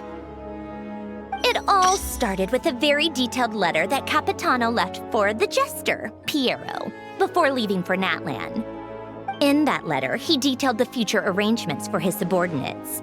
All of his key people were reassigned to Tartaglia. I guess he'd already prepared to leave us for good all the way back then. But Pierro didn't reveal the contents of the letter until the events in Natlan had concluded. That was his reaction, too. Why me? With a bewildered look on his face. He'd always assumed Capitano looked down on him. He was a man who kept his thoughts to himself and barely spoke to him the whole time they'd known each other. But he occasionally brought Tartaglia along to my tea parties back in the day. So to the rest of us, it was clear that Capitano had quite a lot of respect for his young comrade. By the rest of us, I mean my Tea Party regulars. Arlecchino, Rosaline, and... actually, not Columbina. She was probably oblivious to it. Anyway, then the Liu-S situation happened. Normally, it took a lot to get under Capitano's skin, but that time he was furious. It's not really my place to talk about it, though. You can ask Tartaglia about it sometime. Basically, Tartaglia probably had the wrong idea about Capitano all along, right up until Pierro revealed the letter he'd left behind. Capitano believed that despite Tartaglia's immaturity, he showed great potential. Plus, he possessed a kind of purity rarely seen among members of the Fatui. Yeah, it's one of the few things that I'd agree those two have in common. But there's one other reason why Capitano chose Tartaglia to assume command of his troops. He knew that after he was gone, several of the others would swoop in on his army like vultures. With the ones who stood to benefit the most being the rooster, Pulcinella, and Regrator, Pantalone. Once they divided Capitano's troops between them, they'd be more powerful than ever. No one would be able to stop them. So, you can see why Capitano chose to hand that letter to Pierro, right? Exactly. Pierro also needed to back a harbinger as soon as possible. And, all things considered, Tartaglia was the best choice. Even though Tartaglia has had the support of Northland Bank for a long time, he and Pantalone are ultimately not cut from the same cloth. I'd say Capitano made a good judgment call. Anyone else caught in this situation would probably feel like they'd been hung out to dry. His best course of action will be to distance himself from any shady business, while still maintaining friendly relations with Pantalone, but seeking Pulcinella's support at the same time. What's the point in having a tea party if you don't spill a little tea? Besides, none of this is confidential anyway. Ask any journalist out there. They'll give you all the lurid details. You'll see it firsthand if you ever sit in on a session of the Snezhnograd Vecha. All the factional strife, whether open or unspoken, it plays out for all to see in that one little room. Having a voice in the Vecha is the only way to steer policies in your favor. So, every person in that room represents a particular interest group. Pantalone, for instance, represents the financial sector, and Tartaglia represents the Fatui soldiers. Personally, I have no interest in political jousting, but since I have a number of engineers and researchers under my command, I have to make their voices heard. Then there's Pulcinella, the linchpin of the Vecha. He represents politics itself. Everything involves him, so nothing can bypass him. Any issue that comes up, he knows how to mediate.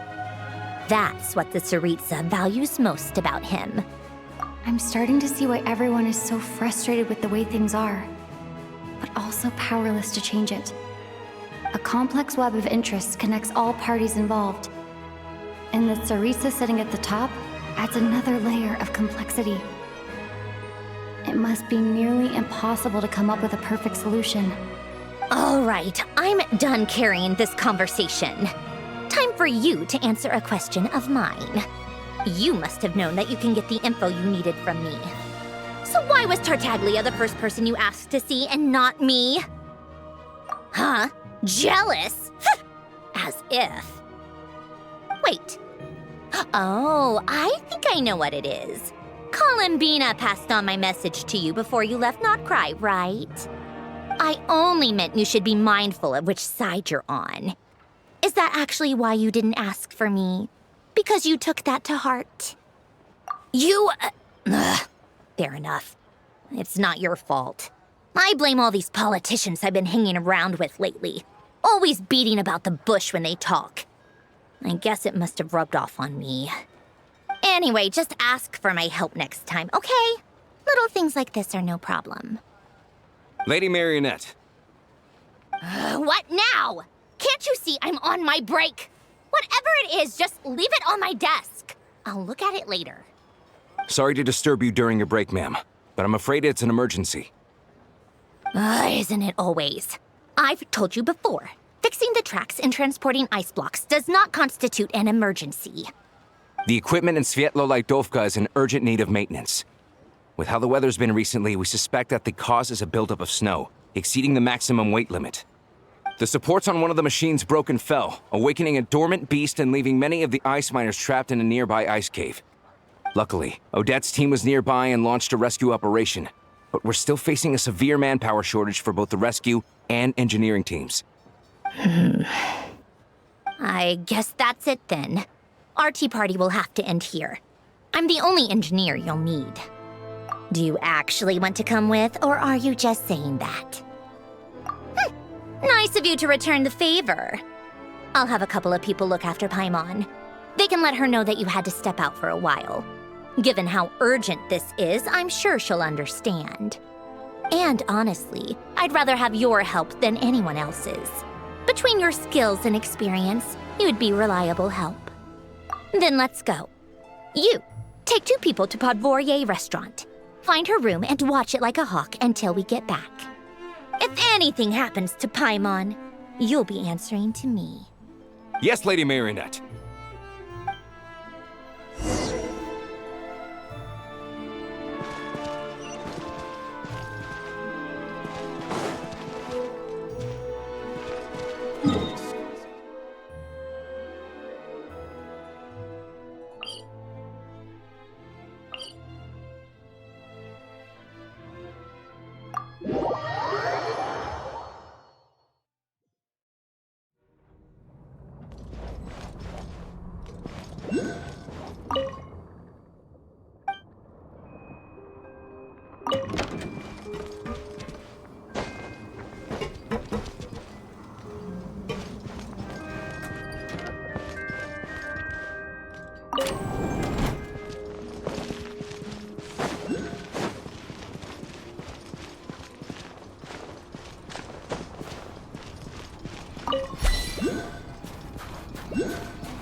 They weren't exaggerating. This is really dangerous. It's a good thing only one of them broke. From what I've been told, most of the trapped miners are over in that direction. Yeah, you do that while I check the rest of the equipment. I'll evacuate the people around here as I go. Meet me back here as soon as you're done.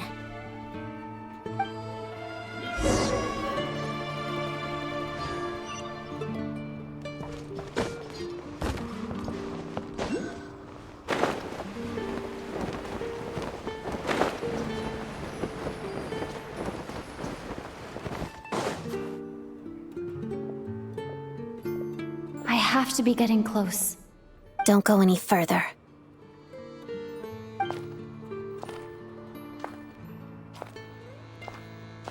It's too dangerous here. There's a highly aggressive monster on the prowl. You need to leave, now. Ah, I see. You're the backup from Snezhnagrad. Well, I'm Odette. Good to meet you. Ah, so this is Odette. She was the first member of the Fatui on the scene. There are 5 people trapped in the cave. Monster type is unknown, and so is its location. Let's go. Every second counts.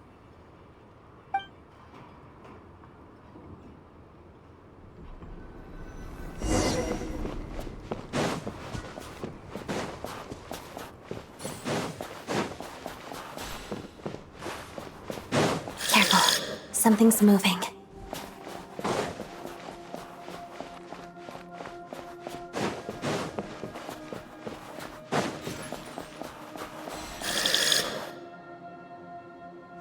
This must be the monster's shadow.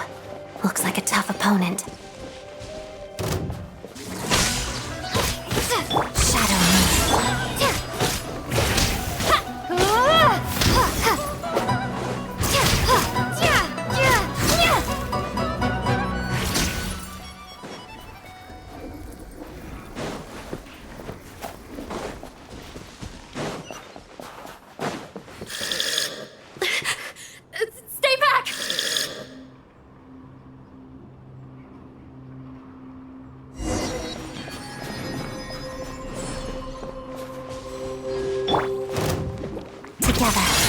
walks of the snowflakes. Take this!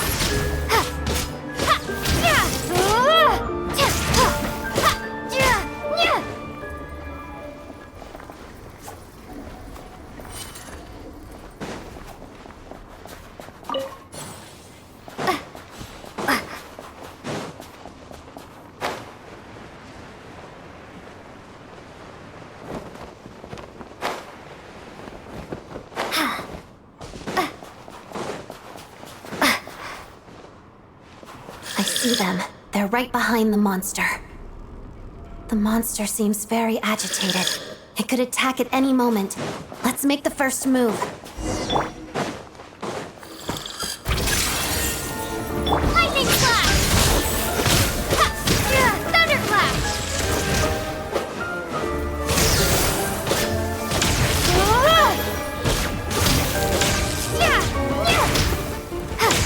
Shadow me. Crystalline Adagio.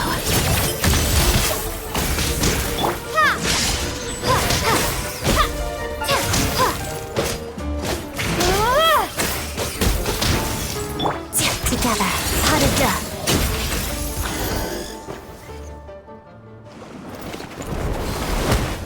Oh, thank you for saving us. We'd have been monster fodder otherwise. Thank you. Thank you. You're welcome. You should be safe now. Follow this route out. She and I will stay behind to watch the rear. Thank you. Come on, let's go. This way.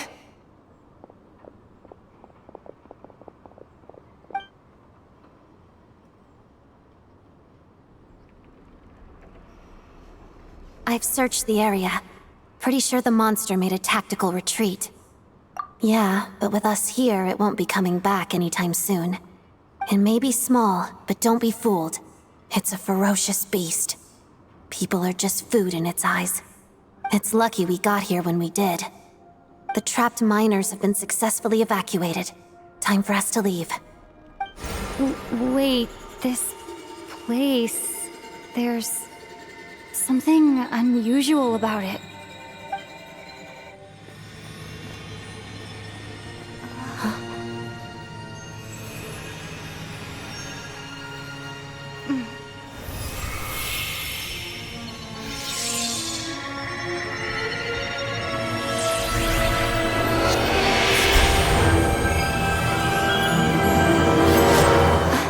What is that?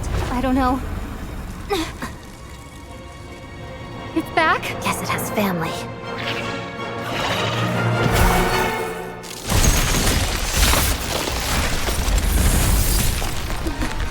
This way. Run!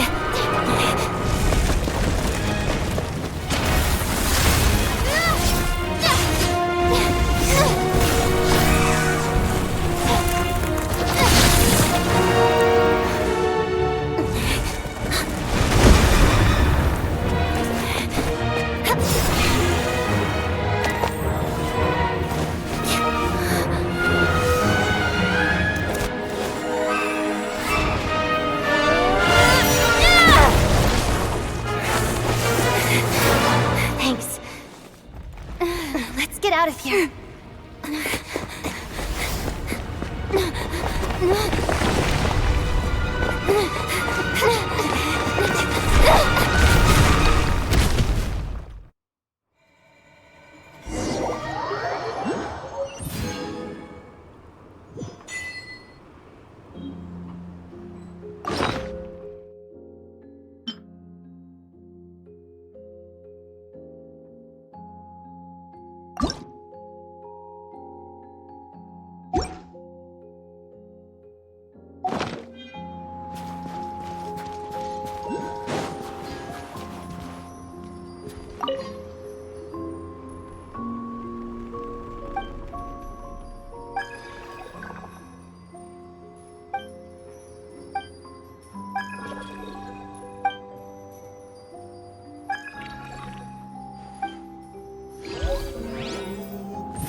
everyone's accounted for.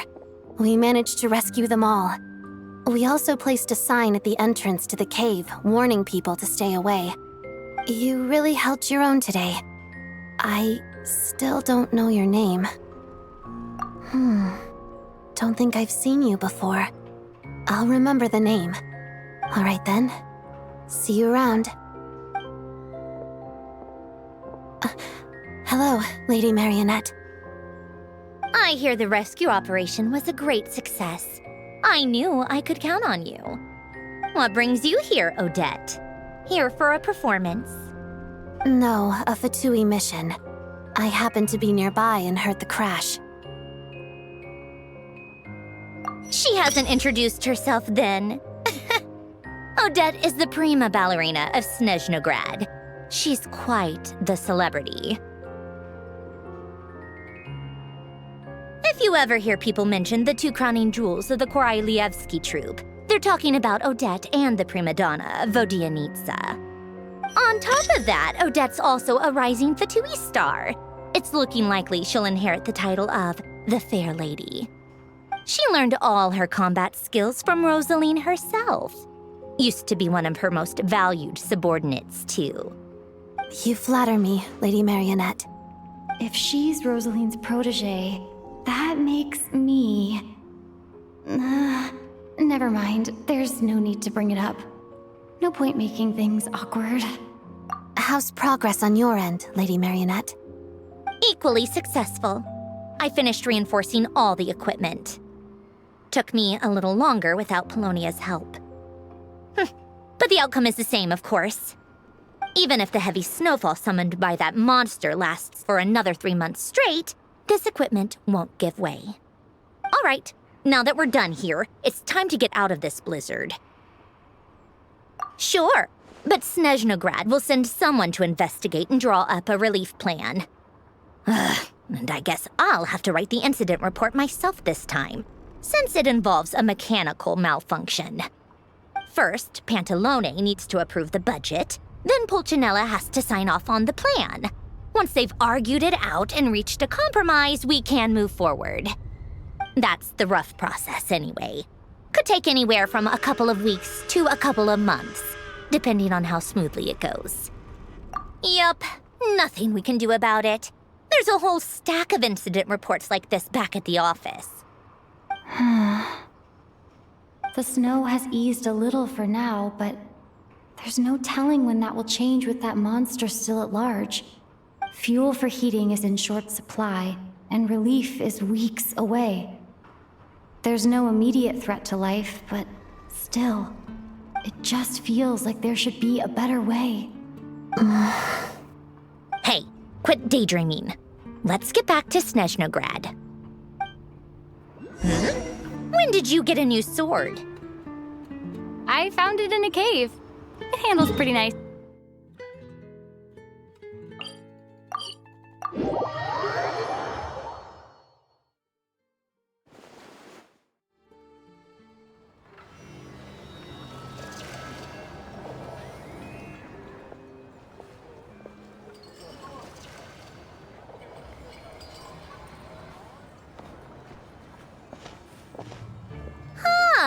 Well, if it isn't Counselor Tartaglia, Mr. Big Shot himself.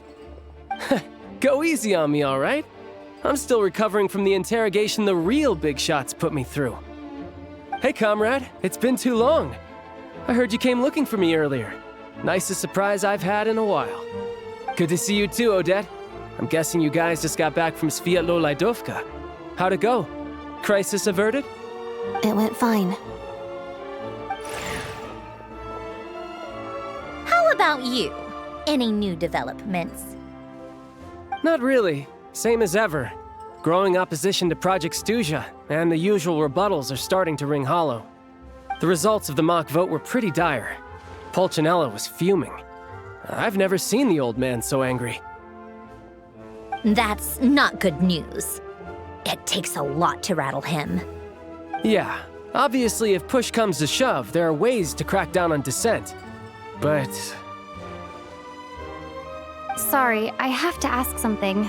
This is going to sound blunt, but may I? Huh? Of course, fire away.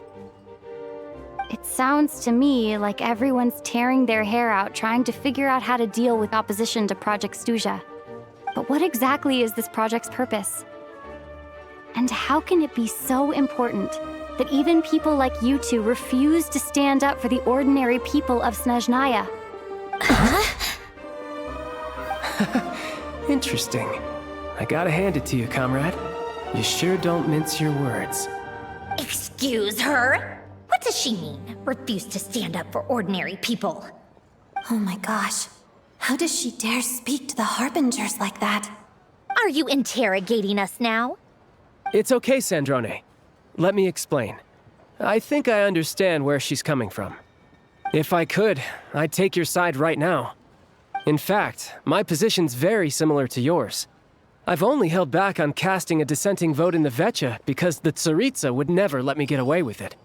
Still, I have a responsibility to the Fatui armed forces, so I do what I can to make their voices heard. Most of them are just regular folks from small towns far from the capital. I'm sure you've seen how much those kinds of places are struggling right now. Oh, and for what it's worth, I'm from Arepasak myself. Things aren't going so swell there either. The tsaritsa wants to create a better, safer future for the people of Snezhnaya, but she's thinking long-term. I don't doubt that from where you're standing, Project Stuzha seems to be creating all sorts of issues for everyone. But considering the tsaritsa's vision for the future, these are sacrifices worth making. Sounds cold, I know, but I promise it's not as black and white as it seems. Maybe Sandrone and I can't oppose Project Stuzha outright, but we're constantly raising our concerns in Vecha meetings. And even though we can't put an end to it, there are plenty of other ways to make a difference. We're trying everything we can think of, and so is Pulcinella. I respect Her Majesty, the tsaritsa, and trust her decisions. But at the end of the day, I'm still just a normal guy who cares deeply about my homeland. And my family, who all live here. There's no way I would ever abandon them. As contentious as things can get within the Vecha, there's no selfishness or malice behind it. Everyone wants to get through this period as smoothly as possible. The issue is that there's no way of pleasing everyone under the present circumstances. Most of the time, we're trying to decide on the lesser of two evils, which obviously isn't a great look. But that is not the same thing as being blindly loyal to the tsaritsa. No one's got their head in the sand here. We're all well aware of the way things are. We're just doing our best to make it work. In fairness to Sandrone, she rushed to Svietlo Laidovka's aid the moment she heard that people were in danger.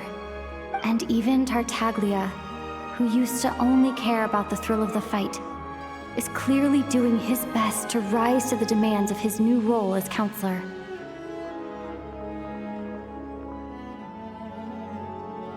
Hey, come on. There's only so much we can say, so don't press us too hard.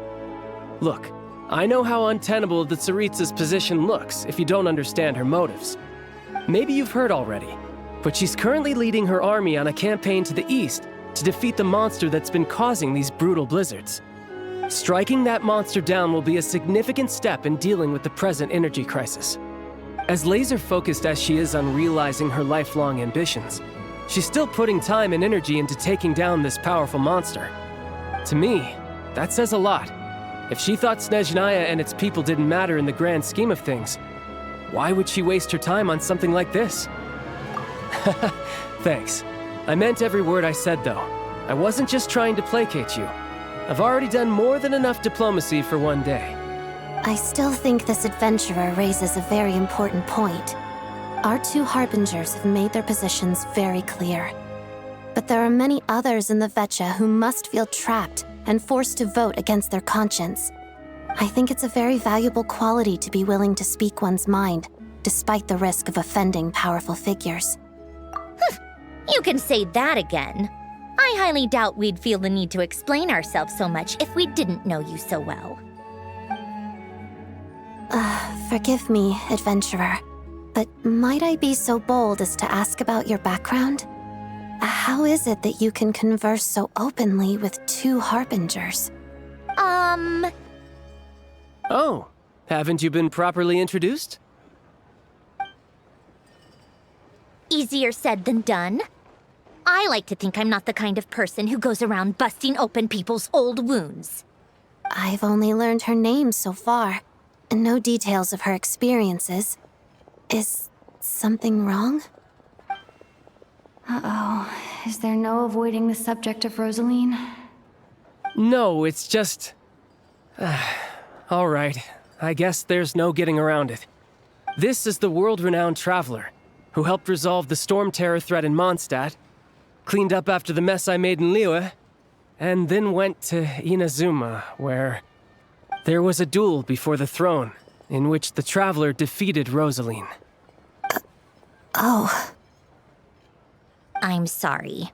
I didn't think you two would be seeing much of each other, so I figured it wasn't worth bringing up. It's fine. It was a long time ago. It's fine. Sorry. I just remembered that we have a rehearsal coming up. Please excuse me. I should get going.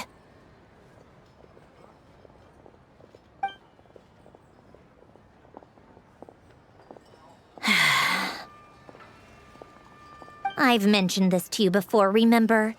She was Rosaline's most valued subordinate. But they didn't actually get along. Not that Rosaline was really the type of person to make friends, but death has a way of resolving a lot of conflicts. Don't let it weigh on you. Like she said, it was a long time ago. It's in the past now. Odette has a very different personality from Rosaline. Give her some time. I'm sure she'll work through it. Oh, by the way, where's Paimon? It's not like her to hide away. She hasn't been feeling well, so she's resting at Podvorier restaurant. I got a couple of my people to look after her while we were gone. Oh, right. Sorry to hear that. Poor thing. Reminds me of when Tonya was little. She really felt the cold back then. Used to get ill all the time. I felt so bad for her seeing her lying in bed, coughing. She was so mature for her age, though. Whenever someone came to visit her, she'd greet them with a smile and would never complain. I'm sure Paimon's a good kid, too. You're a little short on manpower, right? Let me have a couple of my people take over for yours. I'll send my most capable and reliable. They'll make sure Paimon can recover in peace. Well, that would be great. Your people are more qualified. Hey, don't mention it. I'm sure you have things to do. Hopefully this takes a load off your mind. So no more accusing me of not being on your side, all right? Already? That was quick. I'm afraid I can't help you there. Our director's recent movements are confidential. Even we're not in the loop. If you hadn't told me, I never would have known he'd gone south.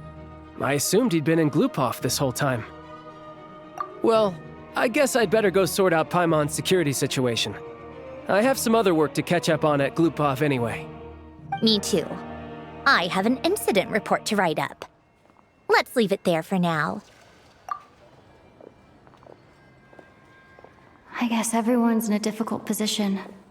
But Tartaglia's right. I have things to do. Things I want to do, and things I ought to do. To start with, I should go ask Alyosha if he knows of any way to help Sviatla Ledovka.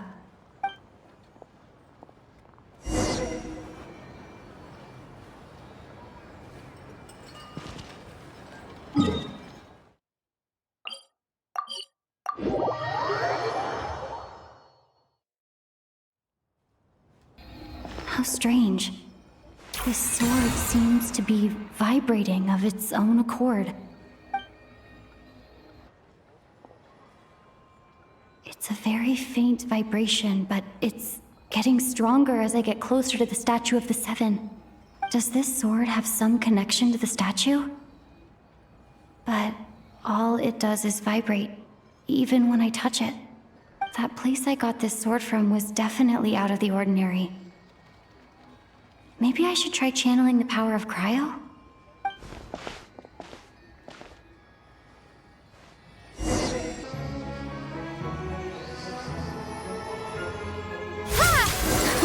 It worked!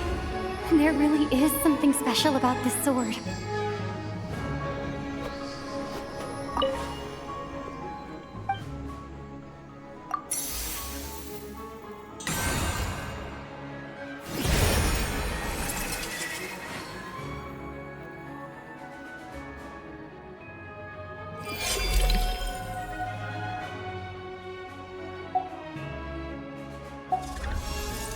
I don't really understand what just happened, but I'm pretty sure this sword just got a little more powerful.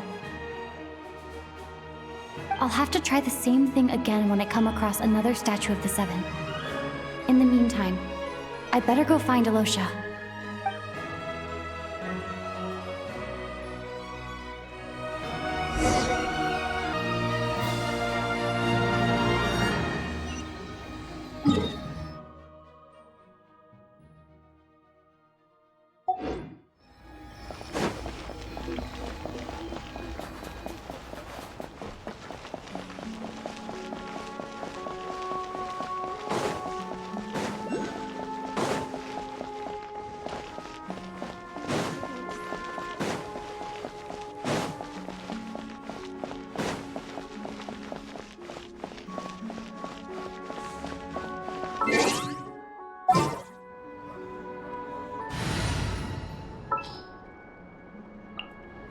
Yeah, I'll do my best.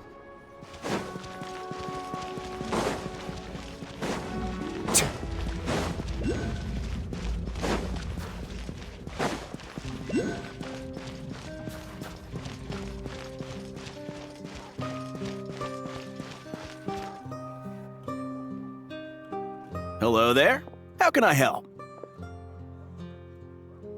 Ah, sure thing. Give me a second. I'll go fetch them for you.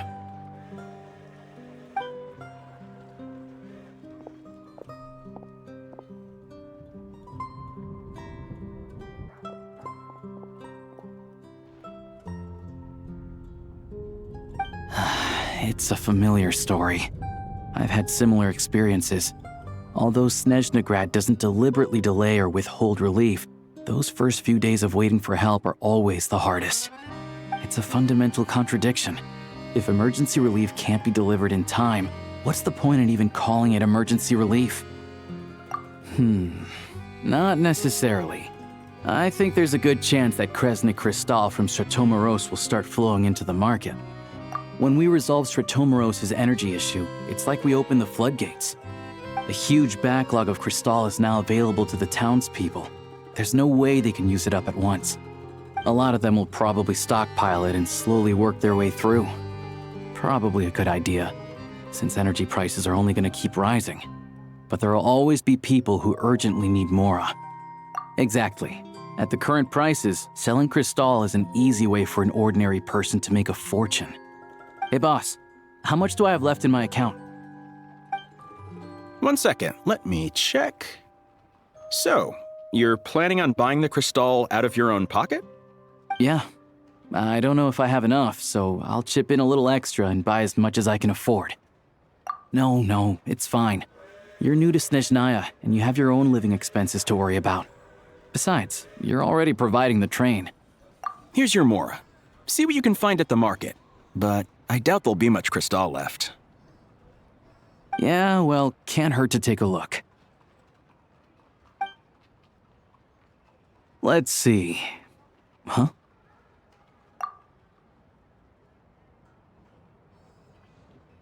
Oh, Alyosha, and... Hello? I didn't realize you two knew each other.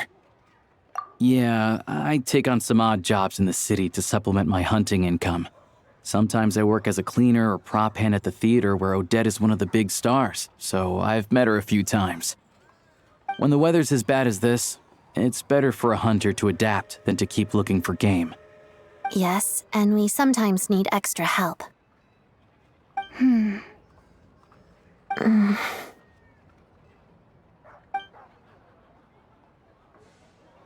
Wait, why is the atmosphere so awkward? I thought things went pretty smoothly in Sviatlo-Lydovka. So, what brings you here, Miss Odette? Looking for some new props? No. After I got back to the theater, I couldn't stop thinking about the situation in Sviatlo-Lydovka. It bothered me so much I couldn't focus on my dancing. So I decided I'd come here and see if there's anything I can do. You too, I presume. I suppose that's why you're here. I didn't feel comfortable expressing my true opinions in front of the Harbingers. Not least because ordinary Fatui like me don't even know what Project Stuzha is all about. Without knowing the full picture, I can't make sense of it. And at some point, if things aren't making sense to me, I can't just keep going along with it. So many people feel the same way. They wish they could do something, but all kinds of reservations hold them back. Explains why groups like the Rogue are springing up to fill the gap. Yes. Well, that's one option. But there are risks to consider with organizations like that. The Fatui does not encourage their activities. Right, because things can get out of hand, and it's hard to hold the right people accountable when they do. I've heard about a few cases like that. Sandrone said Odette was on track to inherit the title of the Fair Lady. If so, she'll be able to find out what Project Stuzha is really about. Still, it's probably a little soon to ask her about that. There may be more to the story. What's on your mind? I think we can both agree that no matter which side you're on, it can't stop you from doing the right thing. Where there's a will, there's a way. I know what Rosaline did while she was abroad. You made the right decision, so no hard feelings. So, what's your plan? Oh, we were gonna buy some Crystal. I heard there's some on the market right now. Funny, I had the same idea. In that case, let me pay. I can claim it back as mission expenses. The real issue here is that government relief is behind schedule. Surely it makes more sense for the state to cover these costs than for us to pay out of our own pockets. True. It's a huge expense after all.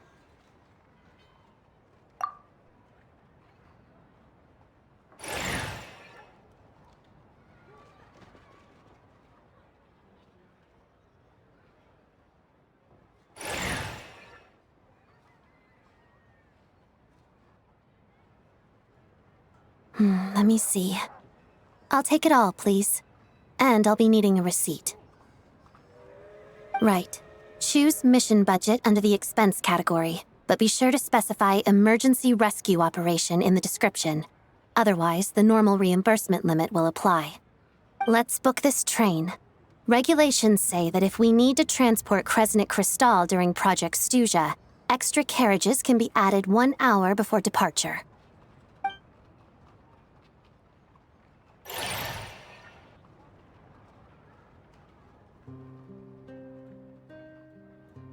That should do it.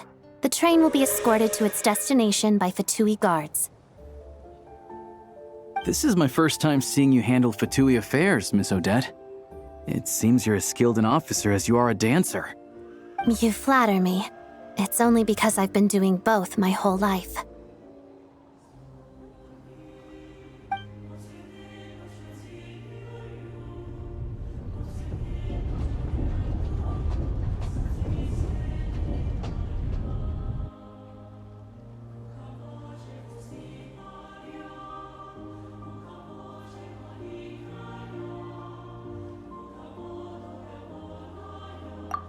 Anyway, I bet you've been non-stop today, am I right? Any idea how Paimon's doing? What's wrong? Who's Paimon? Her travel buddy hasn't been feeling well. She caught a cold right after they got to Snezhnaya. Sounds like she's important to you. I can't believe you've been dealing with this on top of everything you've been doing to help the people of Snezhnaya. I've got nothing going on right now, so I'll join you. I want to see how she's doing. May I come too? I have some candy that someone gave me back in Svietlo-Lidovka. Plus, I know a little bit about relieving cold symptoms. All right then, let's go.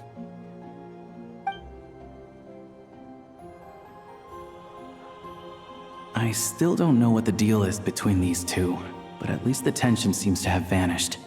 A good sign, hopefully.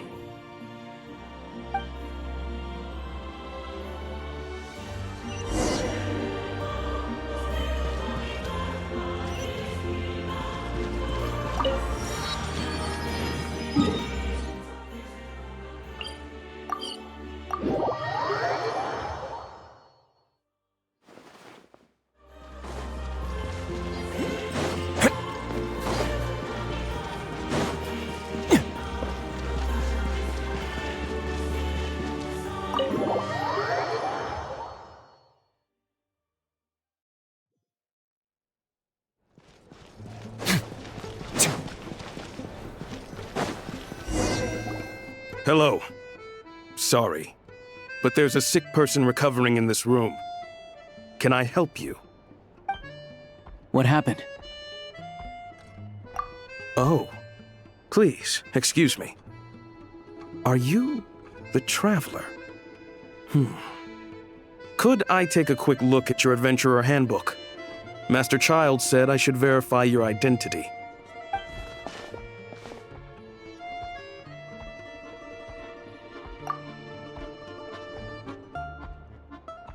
Ah, it's really you. Sorry for the inconvenience. We're under strict orders from Master Child to keep this room well guarded. At the same time, we can't interfere with Podvoye Restaurant's business. That would only seem all the more suspicious and draw unwanted attention to this room. Besides myself, a few of my colleagues are stationed in and around the restaurant, in plain clothes, of course. Rest assured, you're in safe hands. I didn't expect such a high standard of protection. Well, Master Child handpicked us for this special assignment. We're not about to let anything go wrong. Anyway, I won't keep you any longer. Please, head inside.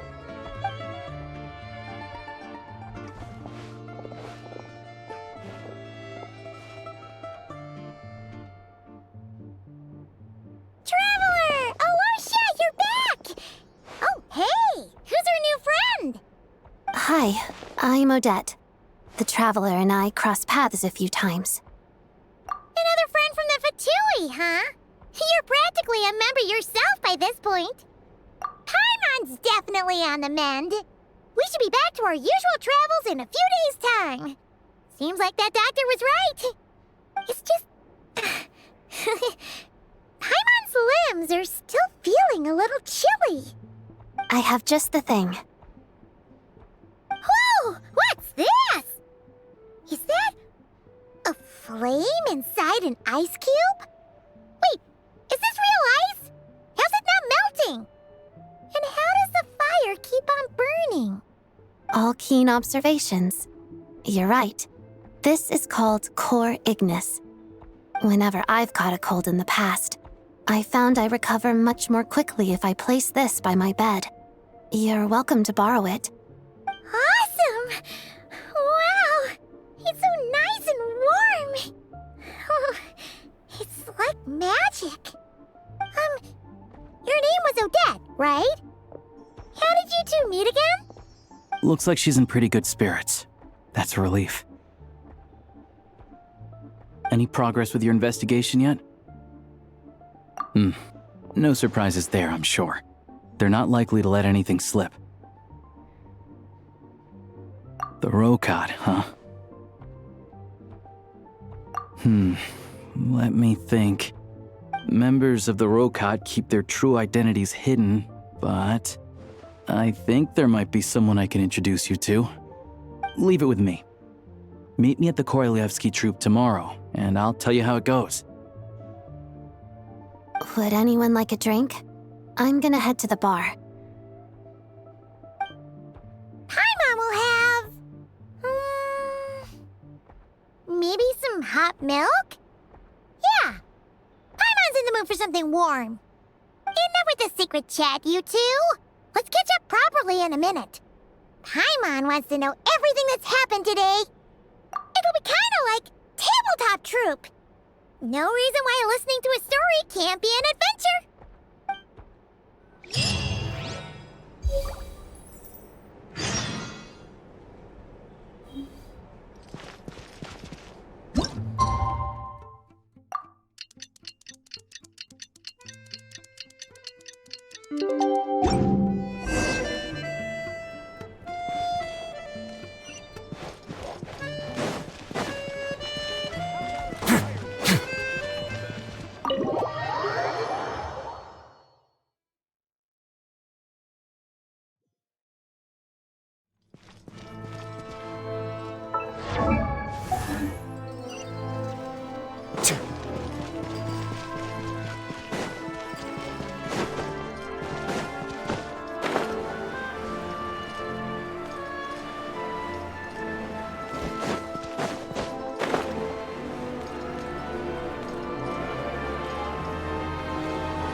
You made it.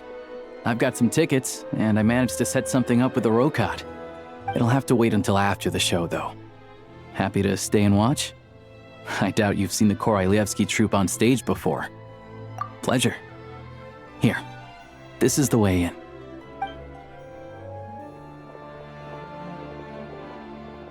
Please present yourself for a routine inspection in accordance with theater regulations. Thank you.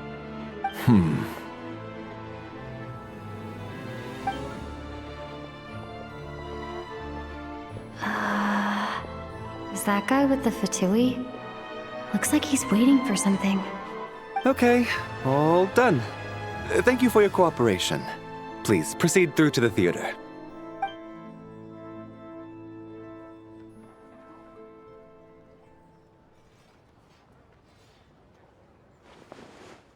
What's up? Everything okay?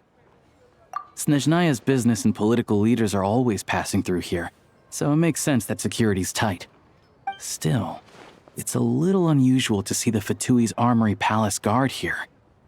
You saw him, right? The guy right at the back. Strong, silent type. His name's Valeri. He's part of the Special Assignments Battalion, but I only ever see him here for one thing: to look for a guy named Mitya.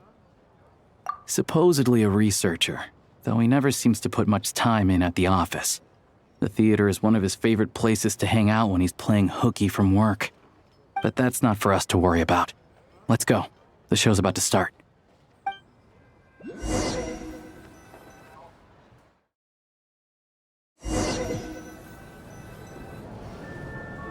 What do you think? Pretty impressive, huh?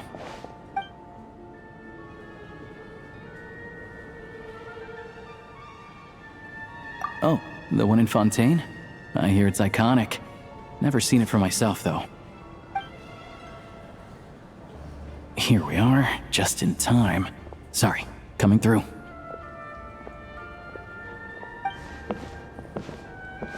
Ugh. If you're gonna show up late, keep your mouth shut. What's his problem? Whatever. No point arguing with people like that. Look, there she is. That's who I'm introducing you to later. She's the lead singer of the troupe, Vodyanitsa.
This leads directly to the green room. They're expecting us. Vodyanitsa will be waiting for us there.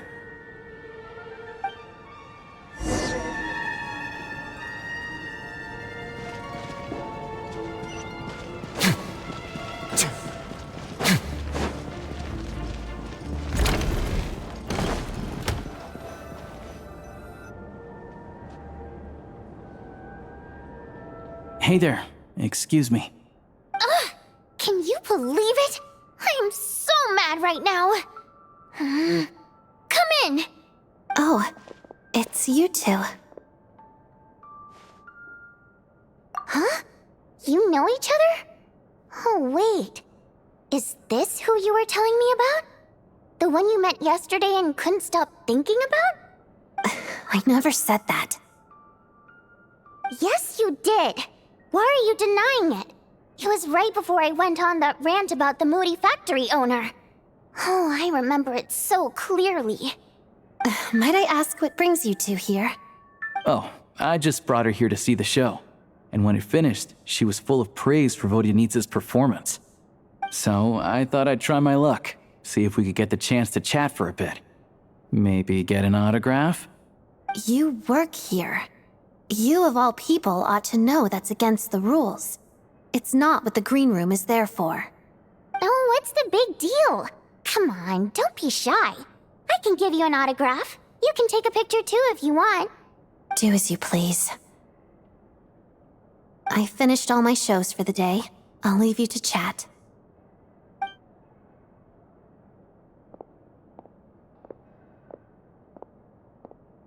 I wasn't making that stuff up, you know. Odette's just too proud to admit it. She thinks very highly of you, and so do I. You did the right thing in Svietloladovka. We're good. Odette's out of earshot. I'll lock the door. Confidentiality, of course. The Rokot is very strict on that. Whoa, Alyosha! Not out loud! Not with an outsider here! Relax, I've taken care of it. Look at this. The President's reply sent this morning. Wait, so she's been approved to join? You told me last night that you wanted to get intel from the Rokot. Unfortunately, Rokot intel is only available to members. But ever since you set foot in Snezhnaya, we've been working together. I've seen the way you work, your character, and your motives. Everything about you is perfectly in alignment with what we're trying to achieve in the Rokot. So I figured I might as well cut to the chase. I wrote a letter to the President explaining your situation, including just the right amount of detail. His approval came very quickly. Of course, it's still your decision whether you want to join or not. We'll respect your choice. Well, assuming Odette was telling the truth and she didn't misjudge you, I guess we don't need to worry about you blowing our cover. Still, you gave me a real fright. I didn't know that's why you came looking for me. So, that stuff you said about admiring my performance, was that just because Odette was here? Did you actually mean it? Now you're talking. That's what I like to hear. Anyway, let me give you a quick rundown of how things work. Like I said, the Rokot is a covert organization, and we hide our identities. Members typically don't meet in person or even know each other's identities. This helps us maintain a high level of independence and secrecy. Because of this, members are basically free to decide their methods without constraints, so long as the outcome of any activity doesn't violate the organization's principles. After all, we don't have any ostensible contact with each other. This way, if anything goes wrong, no one else will be implicated. Beyond the freedom to choose how you operate, it's also your choice whether to act at all. We have plenty of members who have yet to take any action. In short, joining the Rokot in and of itself won't place any restrictions on your activity in Snezhnaya. There's a code of conduct you can read if it interests you. But basically, as long as you don't plan on using your anonymity to go around doing evil, you'll be fine. I tried reading it 5 or 6 times. Never made it all the way through. Even the most lackluster script makes for more interesting reading. Great. Then I'll go grab an official application form. Be right back.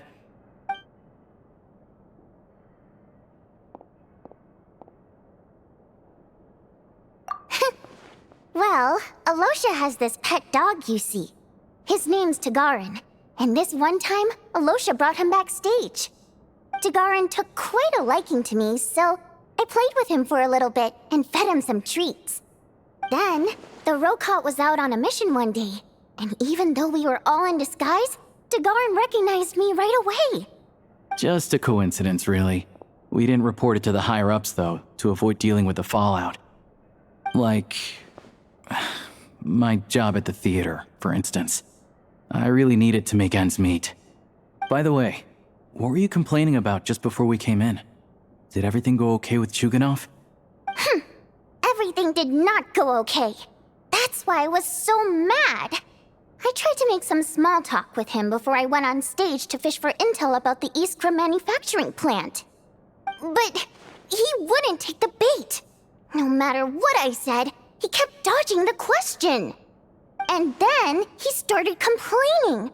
He said he didn't appreciate his second-rate seat in the stalls because he usually gets a private box. I mean, what did he expect? Everyone knows that if you want a box seat, you buy a ticket well in advance.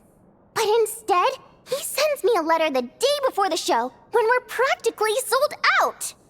I had to juggle things around just to get him a half-decent seat, hoping he would appreciate the gesture enough to share some information.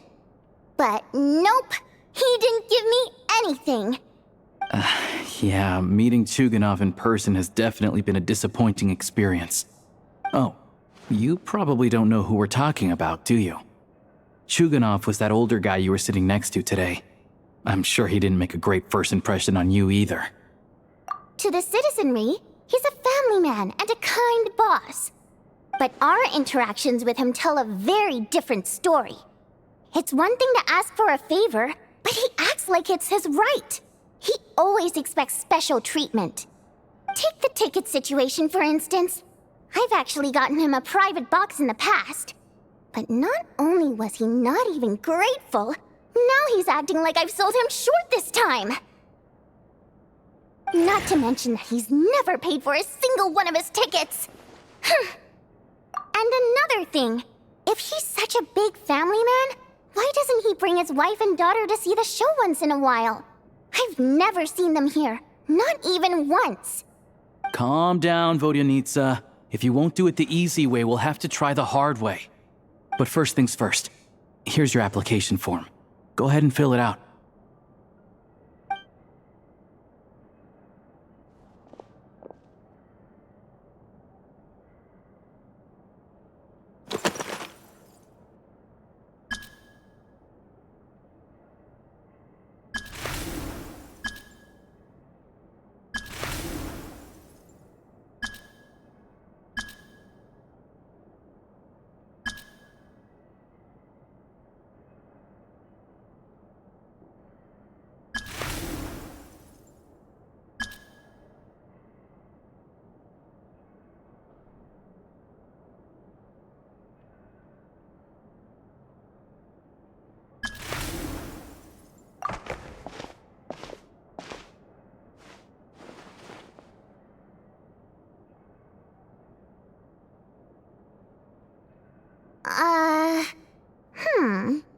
Looks like I'll need to make a few little tweaks here and there.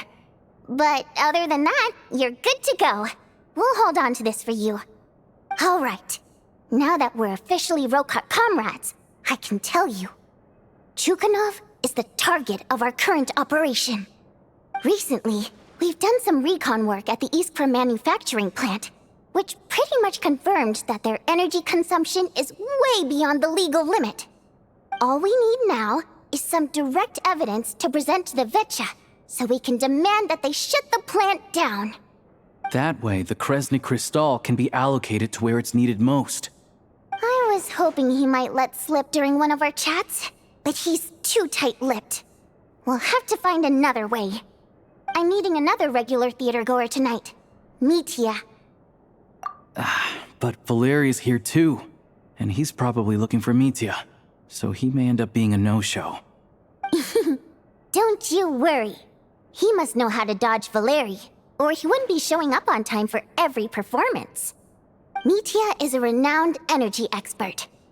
Although we can't get any direct evidence of the excessive energy consumption at the plant, we can accidentally let the information slip to him.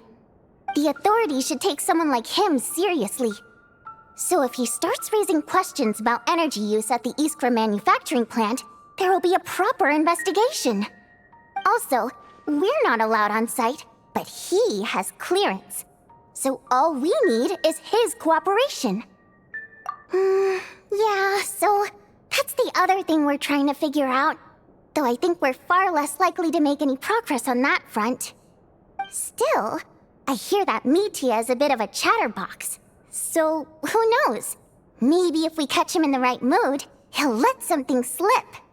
What do you think? Sound like something worth your time? Okay, in that case, you guys find a seat somewhere nearby. Pretend you're a couple of buddies there to eat. And keep your ears peeled for useful information. He's a huge fan, so I doubt he'll have his guard up around me. But you two need to be convincing. If he suspects anything at all, he might stop talking. Sure. Don't worry. We'll make a believable pair of buddies. Perfect! You've sold me already. Now, help me tidy this room up a bit before we head out. Okay. What needs tidying? Everything!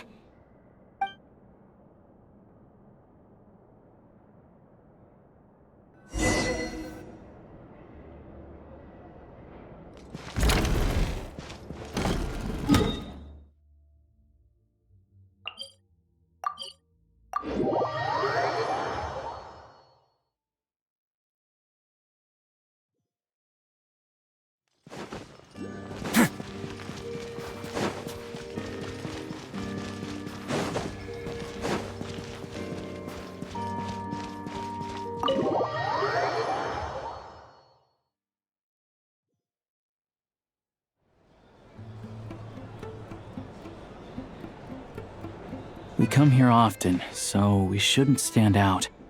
Let's sit here. Now, it's up to Vodyanitsa. Let's see how the conversation goes.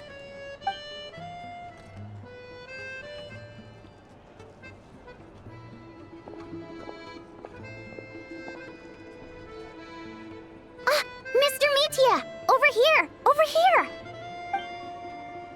Oh, sorry. I got a little held up on my way here. Now we have even less time than we planned.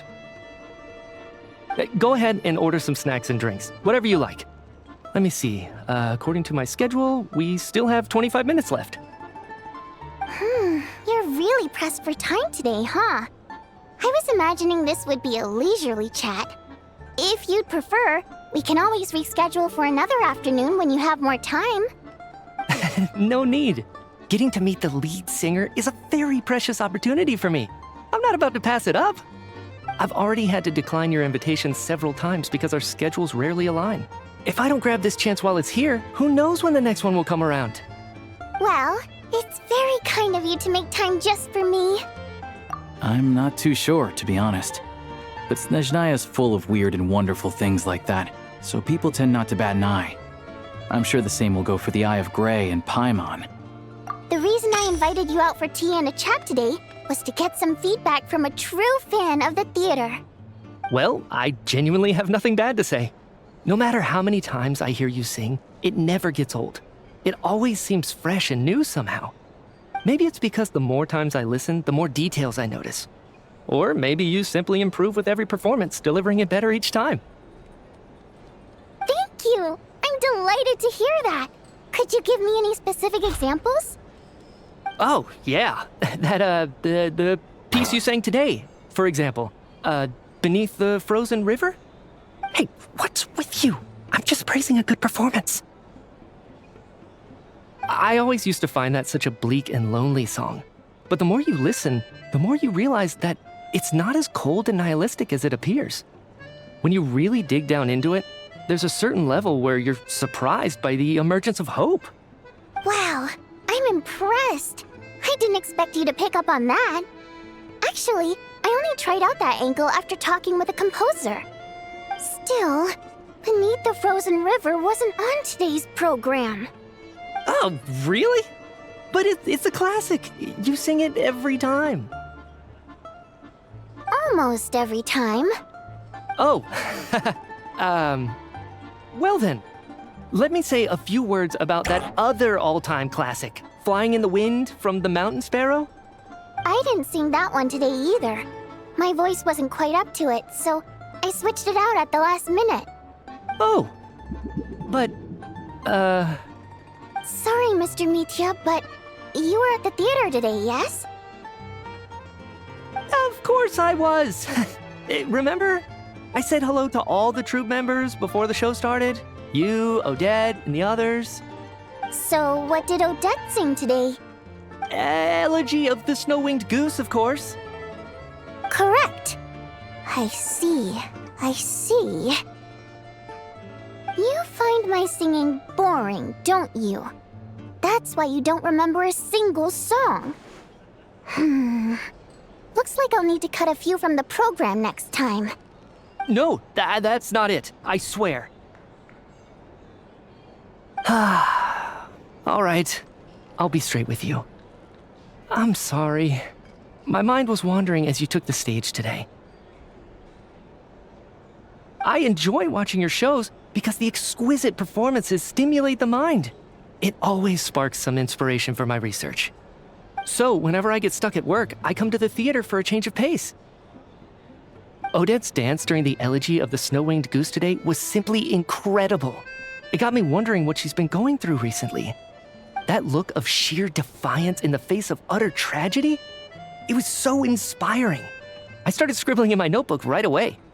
Not that I made a ton of progress in the grand scheme of things, but I still think it was productive. By the time I snapped out of it, the entire show had finished. So what you're saying is, you didn't listen to my singing at all? Unfortunately not. I'm sorry, I don't know which is more disrespectful. The fact that I don't always come for the show itself, or the fact that I missed your performance. Seems like things are getting a little awkward. Mitya just stepped into a conversational minefield. If there's one thing Vodyanitsa doesn't like, it's people who show disrespect for her performance. This meeting was so hard to set up. Don't tell me it's already falling apart. It's fine. I suppose this is affirming in its own way. At least, it shows that our performance really touches people's hearts, right? Don't let it bother you. It certainly doesn't bother me. She's showing a lot of restraint. Well, I'll be sure to let Odette know how much you adored her performance. Please don't say that. I always love your performances too. It's just that inspiration struck at the wrong time today. I'm usually all ears. I know, I can tell. That's why I value your opinion. I'm sure some people can't stand it when others praise their coworkers right to their face, but not me. No, sir. Fair enough. I still feel kinda bad, though. But you know what I really can't stand? People who only show up to the theater to pretend that they're cultured. Makes me sick to my stomach. Oh, yeah, 100%. There are too many of those people around. By the time they're walking out the door, they've forgotten all about the show. What's wrong? You look furious. I don't know if you've heard about the boss of the Iskra manufacturing plant. He isn't even a theater investor, but he always demands the same privileges as actual investors. Box tickets only, premium drinks, even the right to request specific songs. Well played, Vodyanitsa. Seems like she's harnessing her rage to steer the conversation back on track. Now that you mention it, I've interacted with that guy before. I gotta say, everyone holds him up as an example of a benevolent businessman, but I don't know. I don't see it. Yeah, he couldn't care less about what's happening on stage. He's just there to flaunt his social status. I hate that I have to prepare programs for guys like that. What's the big deal with that factory he runs anyway? I asked around a bit and heard some pretty shocking stories. Sounds like he's just another greedy capitalist. Oh, really? Yep, the things people are saying are pretty damning. Low wages, insanely long working hours, equipment running around the clock. And as if that's not bad enough, he also strictly forbids his employees from giving any kind of interview. Project Stuzha has now been extended so many times, we're at the point where crystal rations for the common folk are barely enough to survive on. Yet he even wants to get his greedy hands on them just to boost his own profits. If the rumors are true, he's in serious violation of the law. Interesting. So you've heard about it too. What? So it's really true?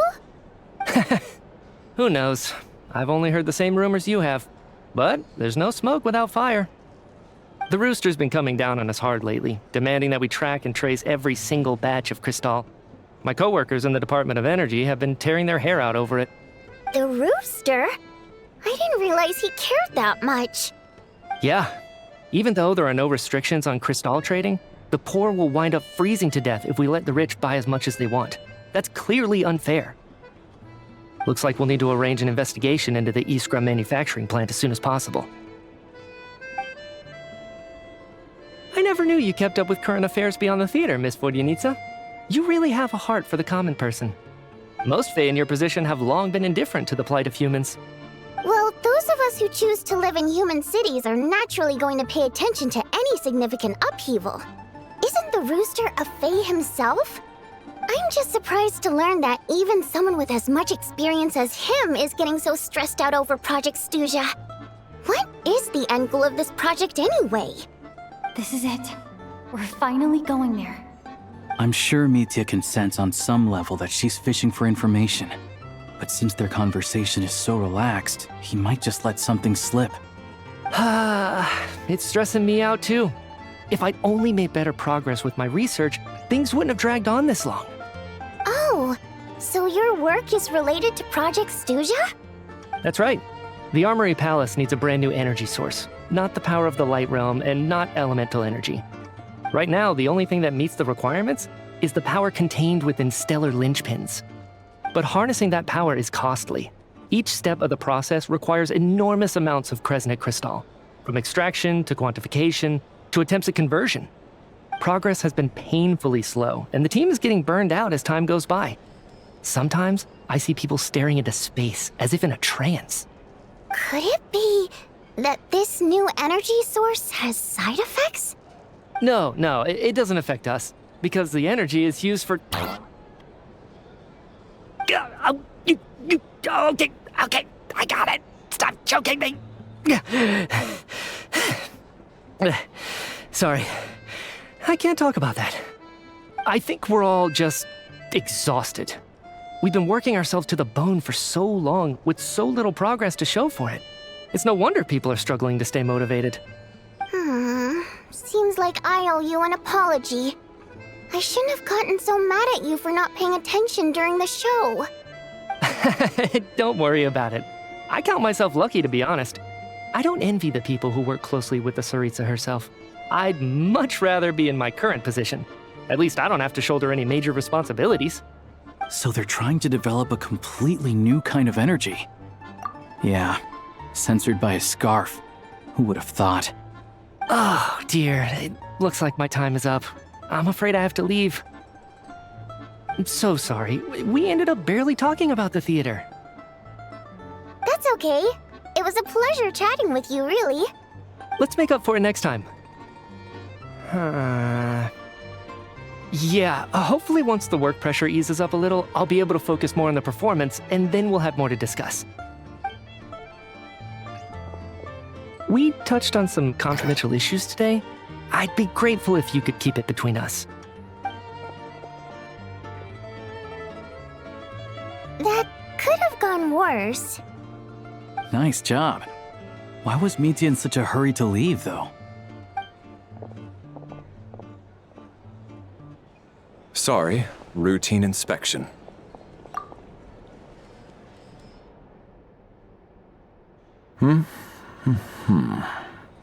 Okay, let's go.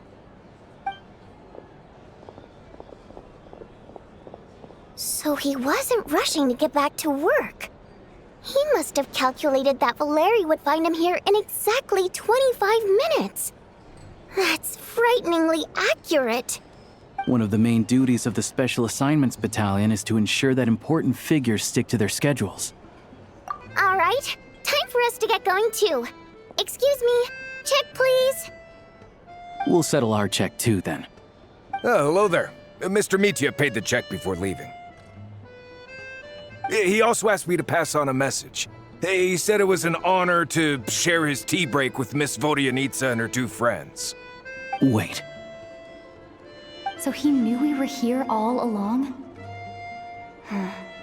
This raises a lot of questions. Did he deliberately mention the new energy source so that we'd overhear it? Maybe his work isn't confidential after all. Maybe the key here is the purpose of this new energy. I guess that's the next thing to look into.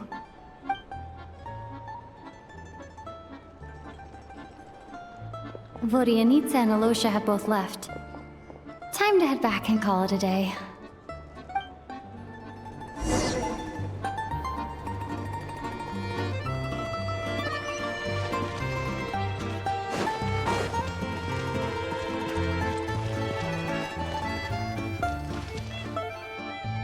You're back! You're pretty early today. Paimon was just gonna mention that. After she woke up today, Paimon felt like her temperature was completely back to normal. But her strength still hasn't returned. Still, there's some good news. Paimon thinks she might have figured out the source of the problem. It's like there's some kind of mysterious power affecting Paimon. Paimon's never felt this way before during any of her travels. She only started feeling this way since we arrived in Snezhnaya. That's right. The Armory Palace needs a brand new energy source. Could that have something to do with this? What is it? You're making that face again. You know, the one you get whenever you have a light bulb moment?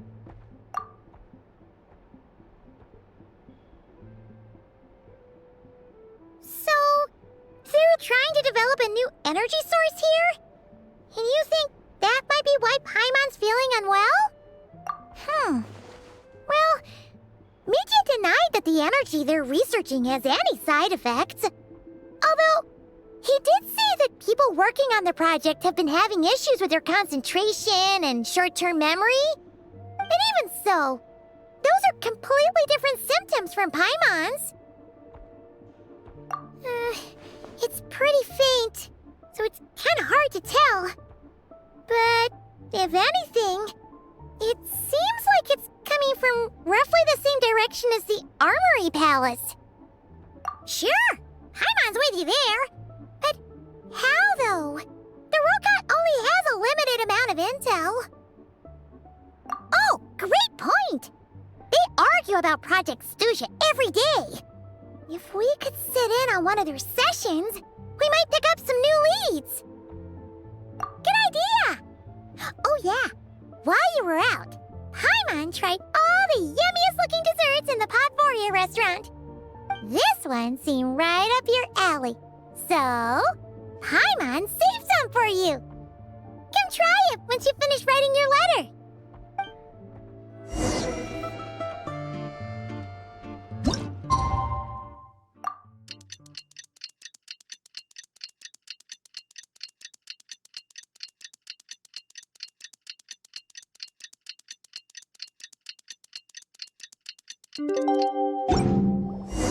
Alyosha replied. He says that we won't be able to speak at the Vetcha, but he can arrange for us to attend as visitors. Coming up. Time to get ready. Then head to the Snezhnaya Vetcha.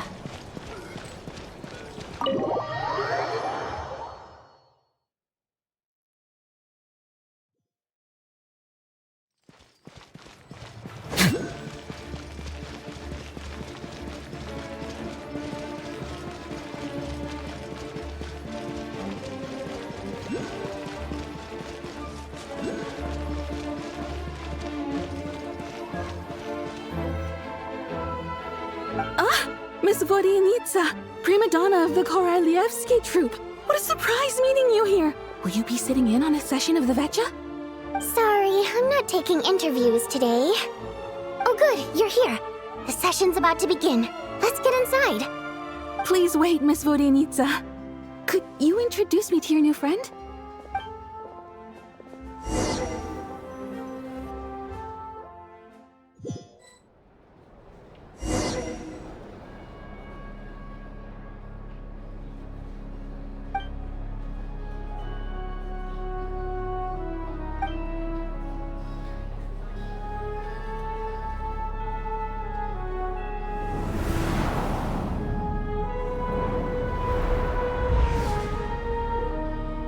In summary, the energy management commitments made for the outgoing period have been delivered upon. Furthermore, both the production and consumption of Kresnik Crystal show clear signs of stabilizing. The relevant agencies have assessed the present circumstances and determine that the status quo can be sustained until the next period. For detailed statistics, I would refer you to the industry reports that have been distributed to all persons present.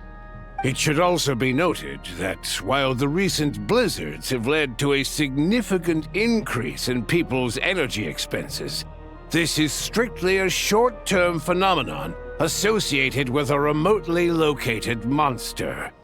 Her Majesty the Tsaritsa is giving her full attention to this matter. We should have every confidence that it will be dealt with swiftly and conclusively. A financial report on disaster relief is also present in this report, courtesy of Pantalone. They cover the same old ground every single time. The rooster never seems to mind, but everyone else is getting tired of it. There's a general lack of trust. People aren't seeing any tangible benefits that affect them directly. Of course, none of that will be reflected in any of the reports on the table. Yeah, if it weren't for these hard copy documents, I could have at least made something up. Oh, don't mind me. I'm just out here trying to hit my interview quotas. Bring out the kvass. Ever read it? Best-selling newspaper in town. If I remember correctly, you guys don't even have a sales permit. You have to sell from stalls on the street. Okay then, best-selling street stall newspaper in town. Still counts. Order! We will now open the floor to the representatives. If there are no further substantive issues to discuss, we will then proceed to a vote on this motion. Snezhnaya has a long tradition of treating members of the Fatui armed forces and their dependents favorably. But recent surveys shows that Fatui families in remote areas have access to 15% less crystal than the average civilian family in Snezhnograd. It's been said many times before, but it bears repeating now. There needs to be a clear and consistent rationale behind how crystal is allocated, or we will soon face immense public backlash. Perhaps you wouldn't need to keep repeating yourself if you would hear me out for once. I say again, true consistency exists only in principle. In the real world, fairness is relative. You appear to treat resource allocation as a simple function of production and population. So what about when the equipment used in production breaks down? Have you factored that into your equation? And do you even know how long it's been since Snezhnaya last conducted a census? If I knew the answers to questions like that, I'm sure I'd be a very wealthy man. And I doubt I'd be going by child. I'd like to bring the focus back to the specific issue I raised. Or do you wish to deny that favorable treatment for Fatui dependents is our long-standing policy? It's easy to be a critic when there's no accountability. That seems to be a running theme in the anti-Project Stuzha cohort. Defeat the ringleader and all other problems will magically resolve themselves. That's what they seem to think.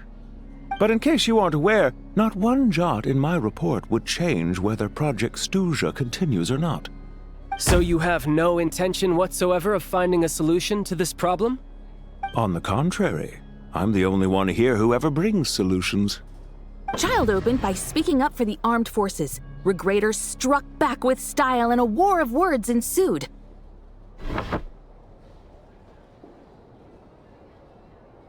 Our reporter was live on the scene to get the audience's reaction as it all unfolded. Who do you support? The people have spoken! Child received raucous applause from the crowd as he pushed Regrator onto his back foot with a relentless barrage of questions.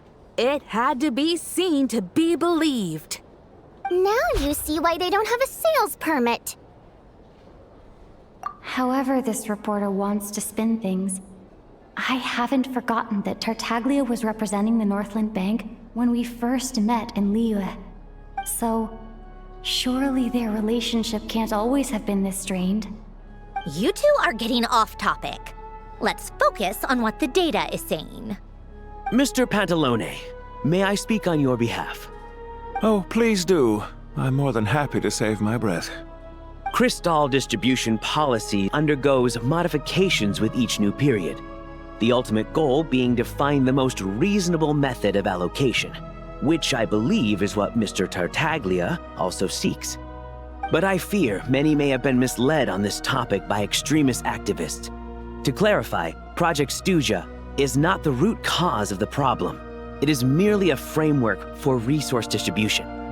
The most recent reports all point to Snezhnaya's resilience and adaptability during this period of fine-tuning, and give clear indications that a distribution framework is improving with each iteration. To make drastic adjustments without first considering the risks would likely do more harm than good. It would be a waste of the hard-won experience we've gained to date. Renowned scholar of finance, Arapov spoke up to clarify the fiscal logic, clearly alluding to social organizations like the Rokot in his words. With the notorious Lelek still active to this day, should the Rokot be held responsible? No, there is someone else to blame. She's just rephrasing what Mr. Pantalone said. The Rokot are the critics he accuses of taking no responsibility for their actions. As for Lelek, you won't have heard of him yet. He's currently the most famous member of the Rokot. Well, more like infamous. Ending Project Stuzha has become an obsession for him. Unlike the more decent ones among us, he believes that votes in the Vetcha are all that matter. So whether it's threats, coercion, or bribery, he'll use whatever means necessary to get people to change their vote. And since we're already on the subject, what do you think of Lelek's methods? Are you for or against? Well, whatever the story is, his actions benefit us all. We stand with Lelek. At least someone here wants to take this discussion seriously. I've been considering that issue myself. What you really need is more precise regional data, right? I think it would be easiest to let the Fatui handle it, since they're already in charge of Crystal shipments anyway. We may as well get them to collect some data while they're at it. Whatever you need, you can ask the Fatui to look into it for you. In terms of supervision, I think the Druzhna would be a good fit. I had hoped to discuss this with Miss Vesna, but sadly, she's not present. I will be happy to take a note of your suggestions and present them to Commander Vesna for a decision upon her return. The Commander has always taken a keen interest in Project Stuzha. However, given the Druzhna's demanding workload, I'm afraid it may prove difficult for them to provide any practical support. Let us refrain from jumping to conclusions until a concrete and actionable plan is in place. My apologies, Lord Rooster. There are numerous issues to address here, including manpower, time sensitivity, and reporting lines. Nevertheless, I support drafting a proposal. Follow the usual procedure, and it can be raised as a new motion for all parties to evaluate at the appropriate time. In that case, I'd like to share one thought before the proposal is drafted. The issue of time sensitivity was raised just now, which I presume relates to the official reports. In fact, the Energy Commission already collects regular statistics on each urban center and its surrounding area. Would these be of any use? That's a good idea. I read every issue of Sviet-Lolaidovka's report, and although my focus is mostly on the section about equipment operation, the energy consumption statistics also yield a lot of insights. Be that as it may, does no one see an issue with using local data to determine Crystal quotas? In the long term, it seems like a very risky solution. Not if they are used purely for reference. So long as we have the report from the Northland Bank's headquarters to corroborate it, no one will be able to fool me. Very well then. It appears that this arrangement is acceptable to all parties. Yeah, sounds good to me. The members reached a provisional consensus on the issue of improving treatment for Fatui soldiers.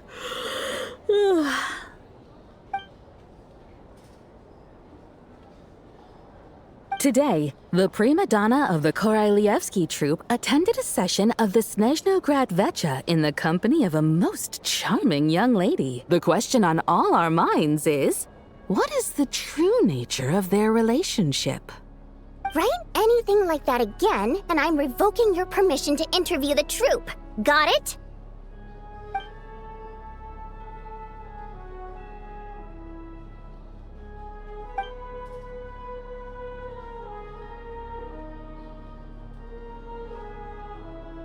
Now then, if there are no further contributions from those present, we shall proceed to the final vote.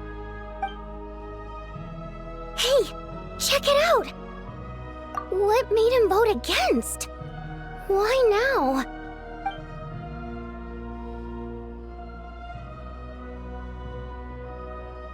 The votes have been tallied. Those in favor of continuing Project Stuzha total 61%, securing a clear majority.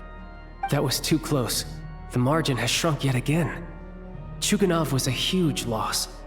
I'll bet Lelek is behind this. I wonder how Pulcinella will respond this time. Chuganov. I see. Lelek strikes again. Yes, go, Lelek.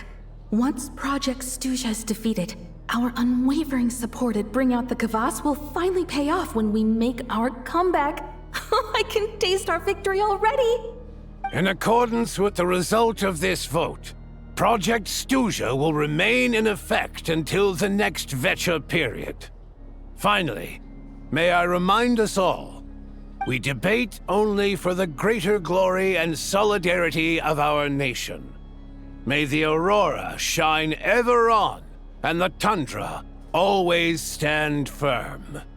The session is concluded.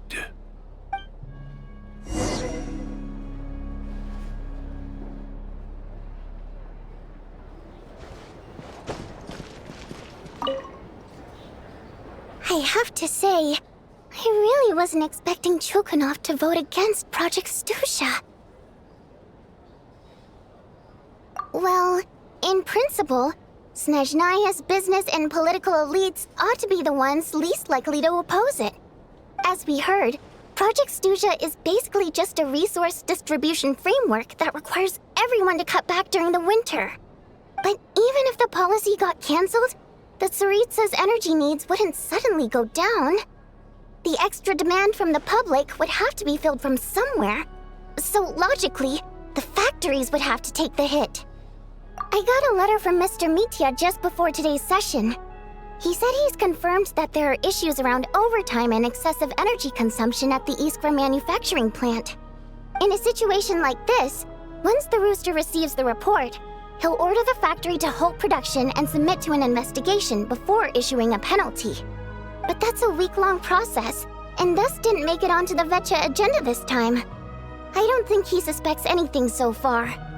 Exactly. And as you know, he's a very selfish person. I was originally gonna try and flip him after he received notice of the official sanctions. My plan was to convince him that the whole thing was completely unfair. Rather than just sit back and take the hit while his factory stopped production, he'd be better off voting to end Project Stuzha. At least that way, no one else would be able to make any money either, because all the factories would suddenly have more limited energy to work with. But now, he's already voted against it, which means someone must have used more forceful means to change his vote, just like with everyone else who flipped. Yeah, no one knows why Lelek is so obsessed with ending Project Stuzha, but by the looks of it, he's inching closer and closer to success.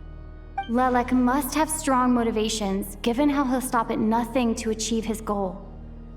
Maybe he knows the full truth of Project Stuzha.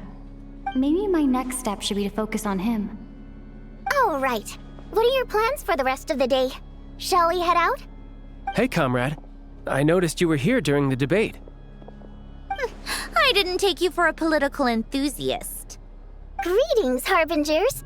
I just happened to have some free time today, and my new friend here thought it might be fun to check out the Vecha.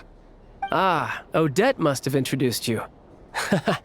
Looks like you two are getting along pretty well. I'll leave you to catch up. I should head back to the troupe. Sure. Break a leg and all that.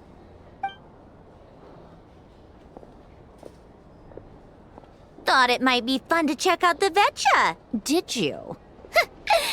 Things are never that simple with you, Traveler. There's no way you're here for kicks and giggles. Tell me I'm wrong. Oh, yeah. To some, he's a captivating enigma. To others, he's the bane of their existence. No one ever thought that some anonymous nobody from the Rokot could cause such a stir. Huh? You want to look into Lelik? Then I'm sure his days of anonymity are numbered. What do you think, Sandrone? Fine by me, I guess. If the Traveler actually manages to expose Lelik, it'll be doing Pulcinella a favor. In return, it seems fair to let her in on what we've learned so far.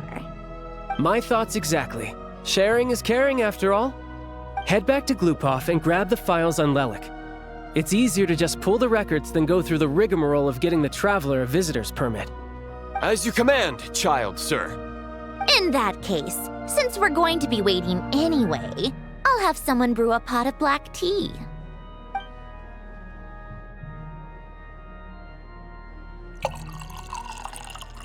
One common thread among the many incidents Lelik has been involved in is that the victims are all too scared to share any real information about him. Clearly, he must have threatened them in some way. His modus operandi is to silently infiltrate the scene and leave a threatening letter behind. But neither the letters nor the crime scenes ever yield any clues to his identity. So all these files have to offer are short statements by the people affected. They don't give us a lot to go on.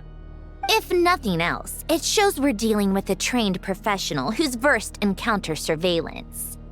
Yes, and to that point, he often strikes in highly secure locations. The victims are high-ranking and influential people who take their personal security very seriously. Somehow, Lelik slips right into their rooms without making a sound. There's never any eyewitnesses, nor the slightest trace of a break-in. If he can get in and out undetected, it means he can strike without warning.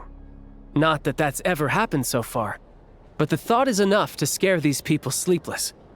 It's hard to believe that a human being could pull this off flawlessly every time, so they switched the focus of the investigation to Faye.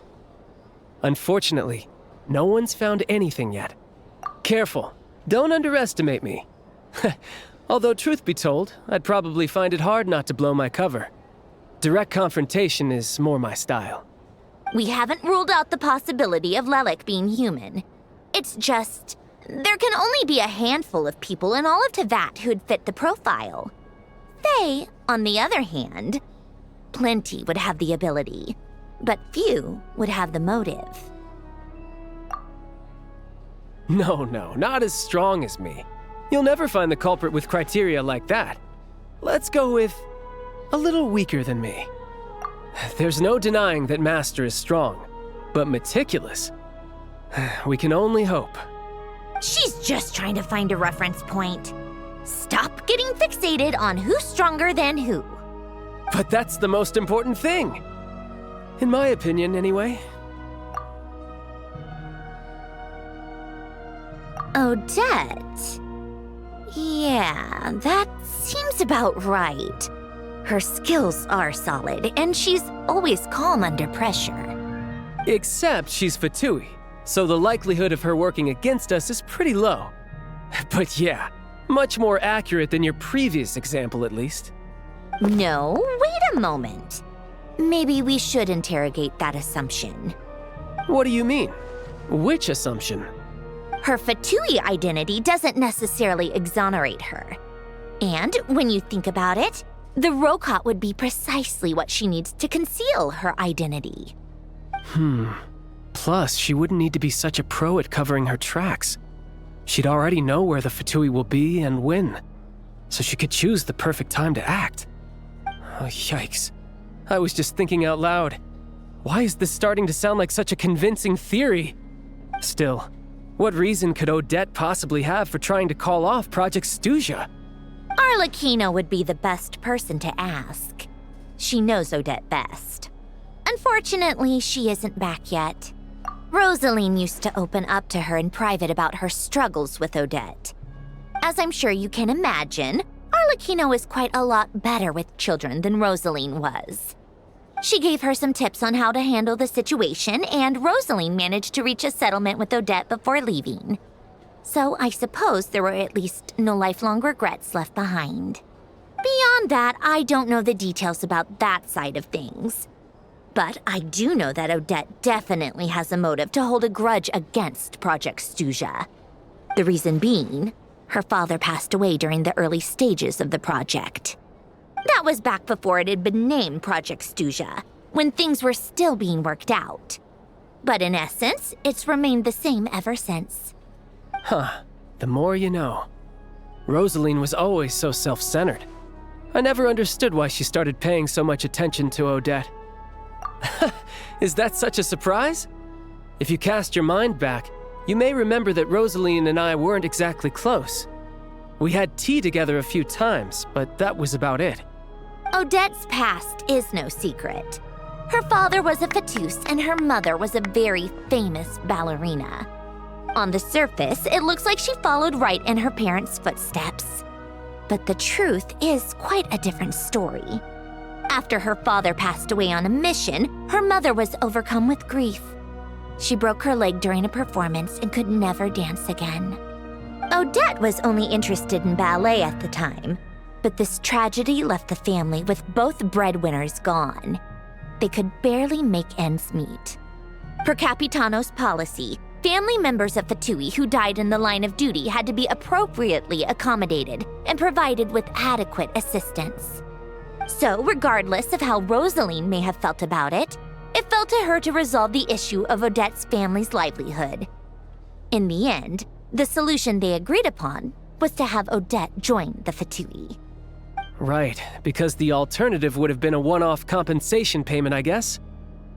In that sense, joining up was definitely the better option. Still, she must have had mixed feelings about it, right? If she doesn't even like the Fatui. It's just a theory, a possibility. But as a motive for Odette to become Lelik, it holds up. That said, I have no idea where Odette's head is at right now, or what her conflict with Rosaline was about. Plenty of people were on bad terms with Rosaline. I have no intention of trying to figure it all out. Yes, but there's not much point in discussing that now. Yeah, back to Lelik.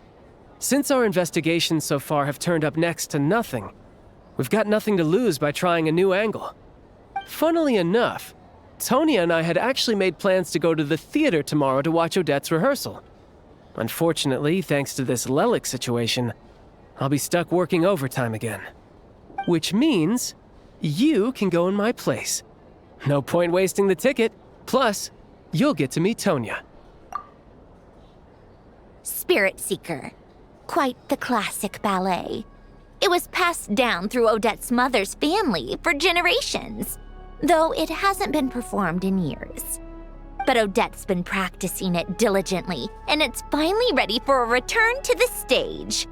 Excitement is through the roof. Tickets for the official performance sold out long ago. Tonya's excited for it too. She's desperate to see it no matter what. Personally, it's not really my kind of thing, but since she's my little sister, I had to figure something out. I've actually seen it several times before. The story's pretty straightforward. The lead character follows a trail of clues left behind by a spirit, gradually recovering her memories along the way. It's a tale of love and regret. So not exactly reinventing the wheel, at least by today's standards. But when that classic melody kicks in and the lead character begins to dance, it always gets me. It really is beautiful. Not an easy dance to do justice to, though. I know it's always been Odette's dream to perform this piece, but I'm not sure she's really ready. In that case, I think that even if she is Lelik, we should wait until her performance is over before we respond. I'll let you take it from here, comrade.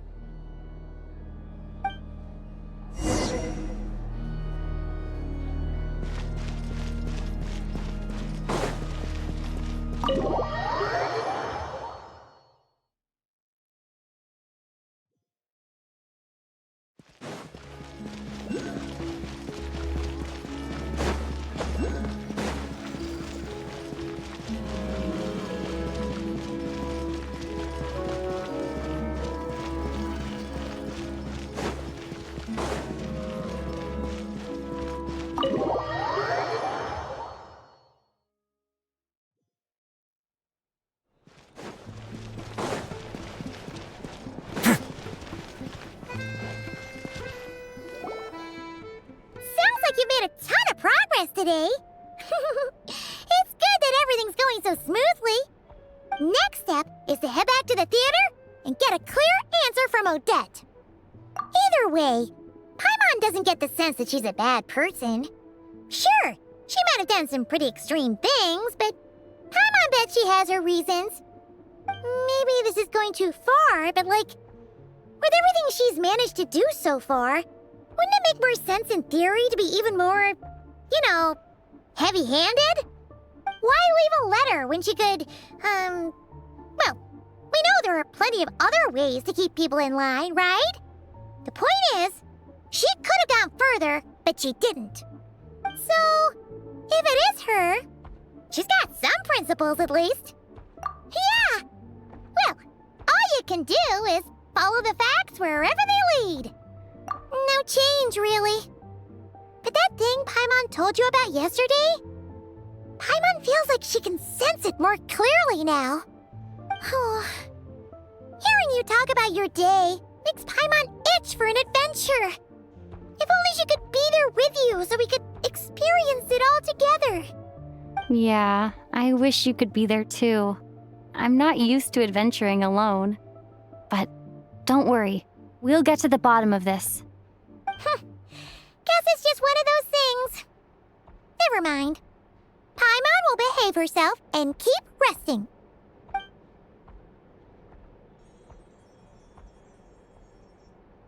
If Odette is Lelek, she may well have inside information on Project Stuzha.